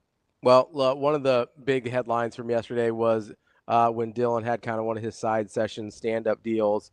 You know, people, I can't remember who asked the question, but it was, I think it was Kruger. Oh, okay. Yeah, Kruger here that said, hey, what's the goal for this season? And Dylan goes, it's a national championship. And I know that catches people a certain way based on where Nebraska's been as a program. But as a competitor, when you hear that, like, you have to love that he's not pulling any punches, right? Yeah, it's fantastic, and that's the way that they think. And it's if it's not to a man, it's pretty close. Because remember, I think it was you guys I was talking to when I said clearing the hurdle of the bowl game and getting that monkey off their back, even though it was, listen, it's depends, however much you want to minimize it, they couldn't pull it off for 8 years, right? Mm-hmm. And you're the butt of jokes, and it was important for that team to get over the hump. And I said, you go from what's next to what's possible. Mm-hmm. Like, once you get that monkey off your back, it's not what's next, because you did what's next. Mm. What's next was, hey, man, we got to get to the postseason. Yeah. It'd be nice to play in a game late in December for once, guys. Once you cross that off the list, the mind shifts. We got that done. What's possible? And the more you think about what's possible, the less you limit yourself. And if you don't limit yourself and you go to work, you start to ask yourself, why the heck not? Like, that's where you got to get. And I think that's where they're trying to get. I mean, I listened to Signetti yesterday say, they said, hey, what's next? You ended the season on a loss, to Notre Dame. Is that mission accomplished, or do you feel bad? And he's like, listen, what coach says to a team, hey, we want to go 12-2? You want to win them all. Mm-hmm. So if he says that, and everybody's like, ooh, cool, that guy, ooh, I'd play for him. Like, why can't players think that way? I get it. You got to go from 7, you got to go +5 minimum in the win column to even feel confident that they're not delusional. Mm-hmm. But it starts with the thought process. It starts with the mind. The mind can go way further than the body ever dreamed of taking it. And if they subscribe to that, and you get your body ready, and you come with a sharp mind, it kind of can be dangerous. DB, one last thing for you before we let you go and so you can get on your flight and get back home here. I just saw a guy wearing a Kershaw jersey. Would it be weird if I was like, hey, man? Yeah, go dap him up. Nah, I was not asking for it. No, yeah. that is weird. That is yeah, weird. DB, Yeah. you can't do that. You can't just ask people for their shirts. That's weird. Hey, Well, sir, can you walk around this he- airport without a shirt, please? No, he was holding it. I don't know, maybe. Oh, okay. Maybe he was looking to give it away. You never know. You never know. That's true. Maybe he had to take it out of his luggage because it was too heavy, and I was like, now what do I do with this? Yeah. You guys are killing my buzz. One last thing here, DB. You kind of mentioned as we're talking about the depth and the competitiveness in these certain rooms, but they also get along so well. Like, if you had to kind of boil down development and becoming great into just sort of one thing, like being competitive and still rooting for each other, like, would that be it? Yeah. That's what makes the skin of my hair stand, the hair on my skin stand up. Is again, I say this all the time. I didn't cheer for LP because I wasn't competitive. I cheered for LP because we laid it on the line together in that room, and we had a common goal of winning. And it wasn't natural for me. Hey, Clinton, go get him. Hey, Lawrence, go get him. Hey, I don't know about D'Angelo, but hey, such and such, go get him. I'm kidding. I'm that maybe. I'm at an airport. That might not have landed well. Oh, you get my point. You get my point, right? It's like when you can do that, and there's a common vision and kind of unity of purpose, and you're already good workers, if those guys can be like that, right? I mean, Caleb's going to have to cheer for Buford, and Donovan's going to have to cheer for Caleb, and Amari Sanders is going to have to cheer for Jeremiah Charles, and Con's going to have to cheer for Marshall, and Marshall's going to, when you can start to do those things, and know that you're moving the ball forward, it's a beautiful thing, because shared purpose, there's more joy in it, right? It's just you go from happy, because happy, I told you this, stems from what's happening, to joy because you're seeing other people flourish. You just can hang in through tough days longer and a little easier when you graduate to joy. Joy is other-centered. That's our guy, DB, heading back home from Vegas. We appreciate you taking the time as you navigate the airport there, bud. And what am I going to do for another hour 40? You think I'm going to sit? I may do laps. I would say you might have to get your steps in. Yeah, get your steps in. Nothing wrong with that. I do that all the time in an airport. I get a sweat on before I get on that plane. You guys realize I didn't see sun for 40 hours. Like we didn't leave Mandalay Bay. Yeah, well, that's the nice thing about staying on site there, right? You just stay in the building. Yeah, I mean, yes and no. The convention center was 15 minutes. It's like, wait, it's where? I missed listen, I was trying to go get something to eat. Your boy missed his lift, which gave me a 5-minute window. Oh, no. Because I couldn't get to the other side of the hotel. I called the guy back. I'm not even sure what language he spoke, but I'm like, why would you go to the West Garage when there's a main lobby? That's a fair point. He said, yeah, do you know what he said? Yeah, okay, click. Nice. Hey, and guess what happened next? $5 charge for ride fee. I was like, really? He made up a place to pick me up that was 17 miles from where I was, and he still got my $5. I need to start driving. I could easily be. I mean, you know me. I got no problems being a prick. It's like if that's all it takes to get $5 a ride, man, sign me up. The people of Las Vegas notoriously always wanting to give money back and also very kind. So I'm shocked that this happened to you. Hey, we're walking through the lobby this morning. It's early. It's like 6:10, right? Why are people sitting at the slots? I'm like, did you just get here or did you not go to bed? But either way, you're like one of 9 people in here. This can't be fun. I'm going to guess it's a combination of people that never left and people that just got there. Yeah. Listen, man, bless this heart of this one lady, man. She had to be, she was old, right? She's got the tank strapped to her chair, and I'm just like, man, I'm motivated today. That is commitment. DB, it's a term, a phrase that is near and dear to my heart. Just competitive stamina out there in the slots. I mean, you just got to win until you can't get. She's like, pull.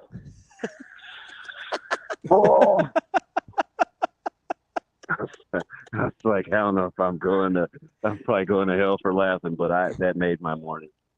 DB, enjoy your laps around the airport, and we'll see you back here tomorrow. All right, bright and early. All right, buddy. Looking forward to it. All right, we'll talk to you DB. later. Thanks. That's our guy, DB from, of course, Hurrdat Sports Live and the Husker Radio Network. Hot Danger asked a question. We were talking about kind of running backs and taper. I think it was the Mosey question. He goes, he's talking about. He was wondering how taper would translate to agility, like the taper from shoulders to waist. I think the general point there, I was going to type this out, but it was taking too long. I think the general point there, Hot Danger, is it's harder for thick-waisted guys to have the necessary hip mobility to be super agile. So, yes, you can artificially kind of like fluff out your delts and your shoulders and stuff to increase the ratio. Yeah. And a lot of bodybuilders will do that, especially if they're not super naturally small-waisted. But in terms of this, as a football player, you're probably not like artificially focusing on your delt development outside of what you need to for practical purposes in order to increase your taper. But I think the larger point is kind of the more narrow your waist. And obviously there's a limit to that. But if you're not super thick waisted, you tend to have a little bit better hip mobility and can get a little bit better wiggle that way. There you go. That's exercise science with Ravi. I do have a little bit of a background, so we like to inform people when they've got questions. I enjoy that. Do what you can. I do love Asian Wyatt's comment. Pretty sure a backup on a winning Rhule team will enjoy football life more than a starter on the losing Frost teams. And I know this is always like the background conversation we have so many times. Yeah, that's the 90s versus the early 2000s guys. Yeah. But it's one of those things, too, that I know that you, me, and Rico have had this conversation, when you come and bother us when we're trying to do our work and you don't have much going on. But it is one of those conversations That's not true, but okay. Just throw me under the bus here. Run it over. But it's one of those conversations, too, when we've asked ourselves, okay, when are some more stuff going to come out about like Frost years and all that other stuff? And we hear a lot, and I've said it before with the Husker Road Race past couple of days and like how the team has interacted, and even kind of the interaction with the team that they have when they send them out to Big Ten Media Days or other profiles, or what we saw them from Chasing 3, last year in documentaries and all the other social aspects that we have, that they're all so tightly knit and they want to be around each other. They want to hang out. It doesn't feel like, Sjuts mentioned earlier, doesn't feel like it's a force to get them out to do things, right? They volunteered and had 15 extra guys show up to Dylan Raiola's youth camp over the weekend, absolutely. Right? They just like to hang out. But then on the opposite side, with the Frost tenure, it does feel like, and I'm sure those guys have great connections that they suffered together, all that sort of stuff too. But there's something just about the unity of this team as to where it sits right now and how we see it publicly, and I'm sure how it is privately. Because it would be a lot harder to be best friends publicly if you weren't already hanging out and doing all the right things privately. Well, I mean, there's a real thing to off-court chemistry translating to, or off-field chemistry translating to on-field success, right? On-field chemistry and off-field chemistry, like they do go hand in hand. And it's also, a lot of times. It's not impossible to succeed with people you don't like, but it is harder. And if you genuinely get along with the people around you, and are all working towards the same goal, that chemistry translates onto the field. That's a real thing. And this isn't a football thing either. This is any walk of life. Oh, yeah. If you enjoy the place that you work, and I know we've talked about this before, if you enjoy the place that you work and the people that you're around, there are other sacrifices you will make in your life to fulfill that enjoyment because you want to be there. And again, it's another, relating it back to Nebraska football, that's why a lot of these guys, it's not just about NIL and about money, because they know that they will enjoy their time being at Nebraska. And I think Listen, I have no way to be able to verbiage this any other way other than what I have seen from my experiences being with the, out in the public and being able to see these guys out interacting with, fans and everything. But the guys that may have left over the past couple of years of Rhule being here and such, and not every example, but I think there are some examples, maybe didn't fit in completely 100%. They were 99, 98, or whatever percentage lower. And if there was something else that drew them out, or they had a different circumstance that drew them out, that was their difference maker. But I think the guys that are on the team this year for year 3, their difference maker is being a part of the team. I would go so far as to say I'm only aware of one guy that transferred that met the culture fit that decided to transfer for playing time reasons. Yeah. I would agree. I would agree, and I think we've got the exact same kid. Only one. There's a couple that I know of that are talented enough to be here and were talented enough that I don't think fit in the culture aspect of it, and those guys weed themselves out. But typically, I mean, outside of a couple guys, Nebraska hasn't really lost anyone they wanted to keep over the last 2 years. Like, I feel very comfortable saying that. I think there's maybe 2 or 3 outliers, and that's about it. Like, this is a program that has gotten and that's that C word we talk about all the time, culture. Where we kind of don't really know what it is, so we kind of use it as a catch-all sometimes to make excuses, be like, oh, well, the culture must be bad, or we don't think their talent's very good, so it must be a big culture program or whatever, right?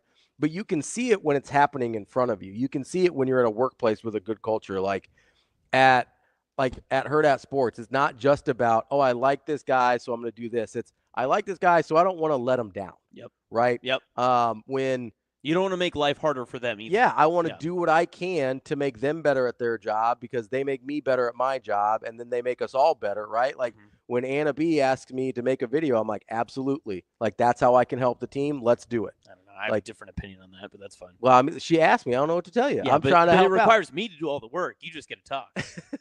It's not Anna B being like, oh, hey, Ravi, will you do this for me and you can do the production? Because then it's like, hey, Ravi said yes. Austin, will you do all of it? And I go, yeah, I guess I like Ravi enough to do all that. Well, and you like the team enough to be like, hey, if Anna B thinks this is good for the Right. team, I'm going to help out, Yes, right? and So that's where the analogy continues, right? And 100% true, even with the sarcasm aside. Yeah. The things that we do just with Hurrdat Sports, a lot of us, everyone at work, everyone at a football team, when you have to wake up at 6 a.m., for practices, conditioning, whatever. No one wants to be there. No. But it's how you know that it will benefit everyone around you and how it benefits the group and the program and everyone in total because you are there, because you will go the extra mile, I think means a world difference. And I think Lil Dave in the comments has a great comment.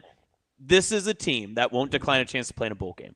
Yeah, I mean, I don't think that's going to be a problem No. based on what I think the season's going to go, but I understand his sentiment, right? Yes. Like, this is a team that would not – it's kind of like Nebraska basketball last year, right? Yeah. Like, they could have declined the opportunity to play in the ground. They didn't have to go play that. They all wanted to. They all wanted to keep playing for each other. Now, I expect this Nebraska football team to be better than that in terms of relative to their sport, but I do think it's – I don't think Nebraska's got any Nikos going into a playoff game telling their friends, I might throw this one.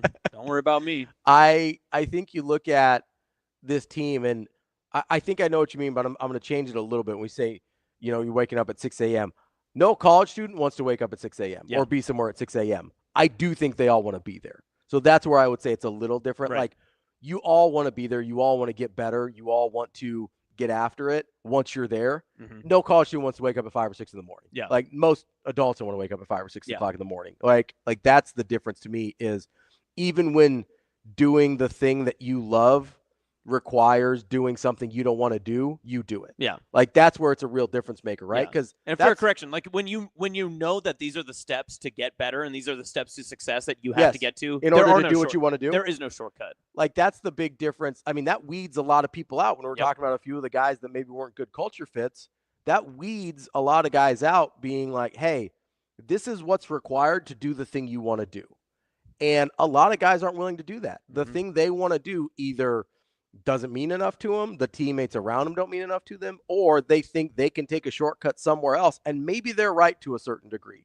We see that all the time. Guys that, I mean, Johnny Manziel is a great example of this. He was talented enough in college to not have to do things the right way. He didn't know plays. He was just going out there doing his thing. He was just out there, backyard Johnny footballing it up. And guess what? It worked for him until he got to the NFL. Like, he was able to take the shortcuts and not do the hard things in order to be good. But just imagine how good he would have been. Well, I mean, look at his teammate. You want to look at complete difference. Mike Evans? Ultimate level of athlete. Mike Evans on the opposite side. Yeah. Dude's been one of the most consistent Hall of Fame type receivers over the past decade. Yeah. And you don't think every single day he has to come in and find out a new way to be able to stay consistent, to stay at his level? At his age in the NFL with what's been shaky quarterback play for a lot of his tenure in Tampa. I mean, yes, he's got a couple years with Tom Brady, and Baker had a good year last year. But like, there's been a lot of like Jameis Winston, and I think there was a Jacoby Brissett in there at one point, and a Kyle Trask, I think, got some snaps. Like, there's been a lot of just randos out there, and Mike Evans is out there grinding, doing his thing, even though he is a superb talent, right? So it's not just the talent level, right? It's about, hey, are these guys all willing to go through the crap in order to get the thing they want? And I think that's a filter through which Matt Rhule views every single person he brings into this program and into the orbit around this program, whether it's players, whether it's coaches, whether it's support staff, whether it's, I would venture to guess, I don't know this, I would venture to guess he had an opinion on who got hired as the new AD when that happened. I think everybody around this program, he views through the lens of, will they be willing to go through the pain, as he talked about with the Iowa game, in order to get the thing we all want? Yeah. And if keep watering the bamboo. If the answer isn't yes, you can't come here. That's it. Like, that's the whole thing. If the answer isn't yes, you don't get to be at the University of Nebraska. That's the full answer. It doesn't matter how talented you are. It doesn't matter whether you're an in-state recruit or an out-of-state recruit. It doesn't matter if you had a great freshman season and are coming in all hyped up. It doesn't matter if you were a freshman All-American and you're coming in all hyped up on a year two. Doesn't matter. Doesn't matter if you're a 2-star, 4-star, 5-star, whatever. If you aren't willing to do the things that they believe are necessary to embrace the hard things in order to get the thing that they all want, you don't get to be here. Yep. That's it. And that's, I think, that's culture. Yep. Like, that's the culture of Nebraska football. It's not the culture of everywhere. Some people have a winning culture without that. But that's the culture of Nebraska football. And I think that's a culture that Nebraskans can embrace. Yep. It's a thing that, as a people of this state, we like operating that way. Listen, we said it last week with the whole Scott Frost rants and everything else, but it's a fabric of the state that you should not just be given something, you should have to earn something. Yes. And we appreciate those, we value those from this state that have worked hard to get where they're going, and we also respect when they get to that level because we knew how hard it was to get there. That's the thing. It's hard for us to accept someone from the outside that just walks in and is successful. Feels like they've just been given it, right? Yes. Like there's a part of me that thinks we'll appreciate it more when I'm correct and Nebraska goes 10-2 this year, that they went 5-7 and then 6-6 the years before that, because it felt earned. Yeah. Right? Yeah. I couldn't agree more. There's a part of me that wonders if Coach Rhule had had a Signetti turnaround in year one, obviously Nebraska fans would have been thrilled. Yeah. But they already had that with Riley. And all we had during that Riley successful year in that second year was, it doesn't feels like smoke and mirrors. This doesn't feel real. It never felt earned. It never felt earned. It didn't feel earned. It didn't Next feel question. It didn't feel real. It didn't feel like Nebraska. Nebraskans want to go through it in order to get the things they deserve. And then when it doesn't go their way, we want people to take accountability and own it, right? Yep. That's every single thing. I basically just summed up hours of Coach Rhule content yesterday with two things. Yeah. Embrace the hard and earn it, and then own it. Own the process. Own the accountability. Almost every single answer he had yesterday was around those two things. Yep. That's what culture is. That's what Nebraska culture is. And being a guy not from here to understand it so well, I don't think he changed in order to fit in at Nebraska. There's a reason he always says, his wife is like, that's the right job for you. Mm-hmm. That's the right job for you. Because she understood clearly before he did, that his personality and this place were a perfect fit. Yep. The way he wants to go about their business is the way Nebraskans want people to go about their business. It's the way we want things run. And I think Julie maybe saw it before anybody. Maybe Trev saw it when he interviewed him in the first place, or maybe that was just a hot candidate that he felt like he needed to interview. I don't know. Yeah. I'm not going to go one way or the other on that. But Julie knew before the rest of us that his personality and this place were a perfect fit for one another. It almost feels like we're in like a Greek mythology up to this point now, because we're a month away from determining whether good culture and doing all the right things and building blocks and doing it the hard way, if that's what gets you wins. Absolutely. And it feels like it, as rewarding as it will be when it works, it would be just as devastating if it doesn't.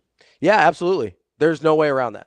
There's absolutely no way around that, because I will say, though, the reason I'm so confident it will work is because of a couple other things he said yesterday. There really is enough talent on this roster. Yes. He said that a couple times. Yep. He goes, hey, this wasn't a bad roster. When Hell on wheels, baby. He's not worried about the offensive line. He's not worried about the defensive line. He likes the players on this roster. You can tell when he talks. He thinks this is a talented roster. He thinks there's NFL guys on this roster. So if you put that's why I sit here and I say, hey, this guy's going 10-2 this year, because I go, hey, I've believed the talent on the roster for a while as well. And if you get that other part right, which year 3 Rhule would indicate that's the case, that's where the magic happens.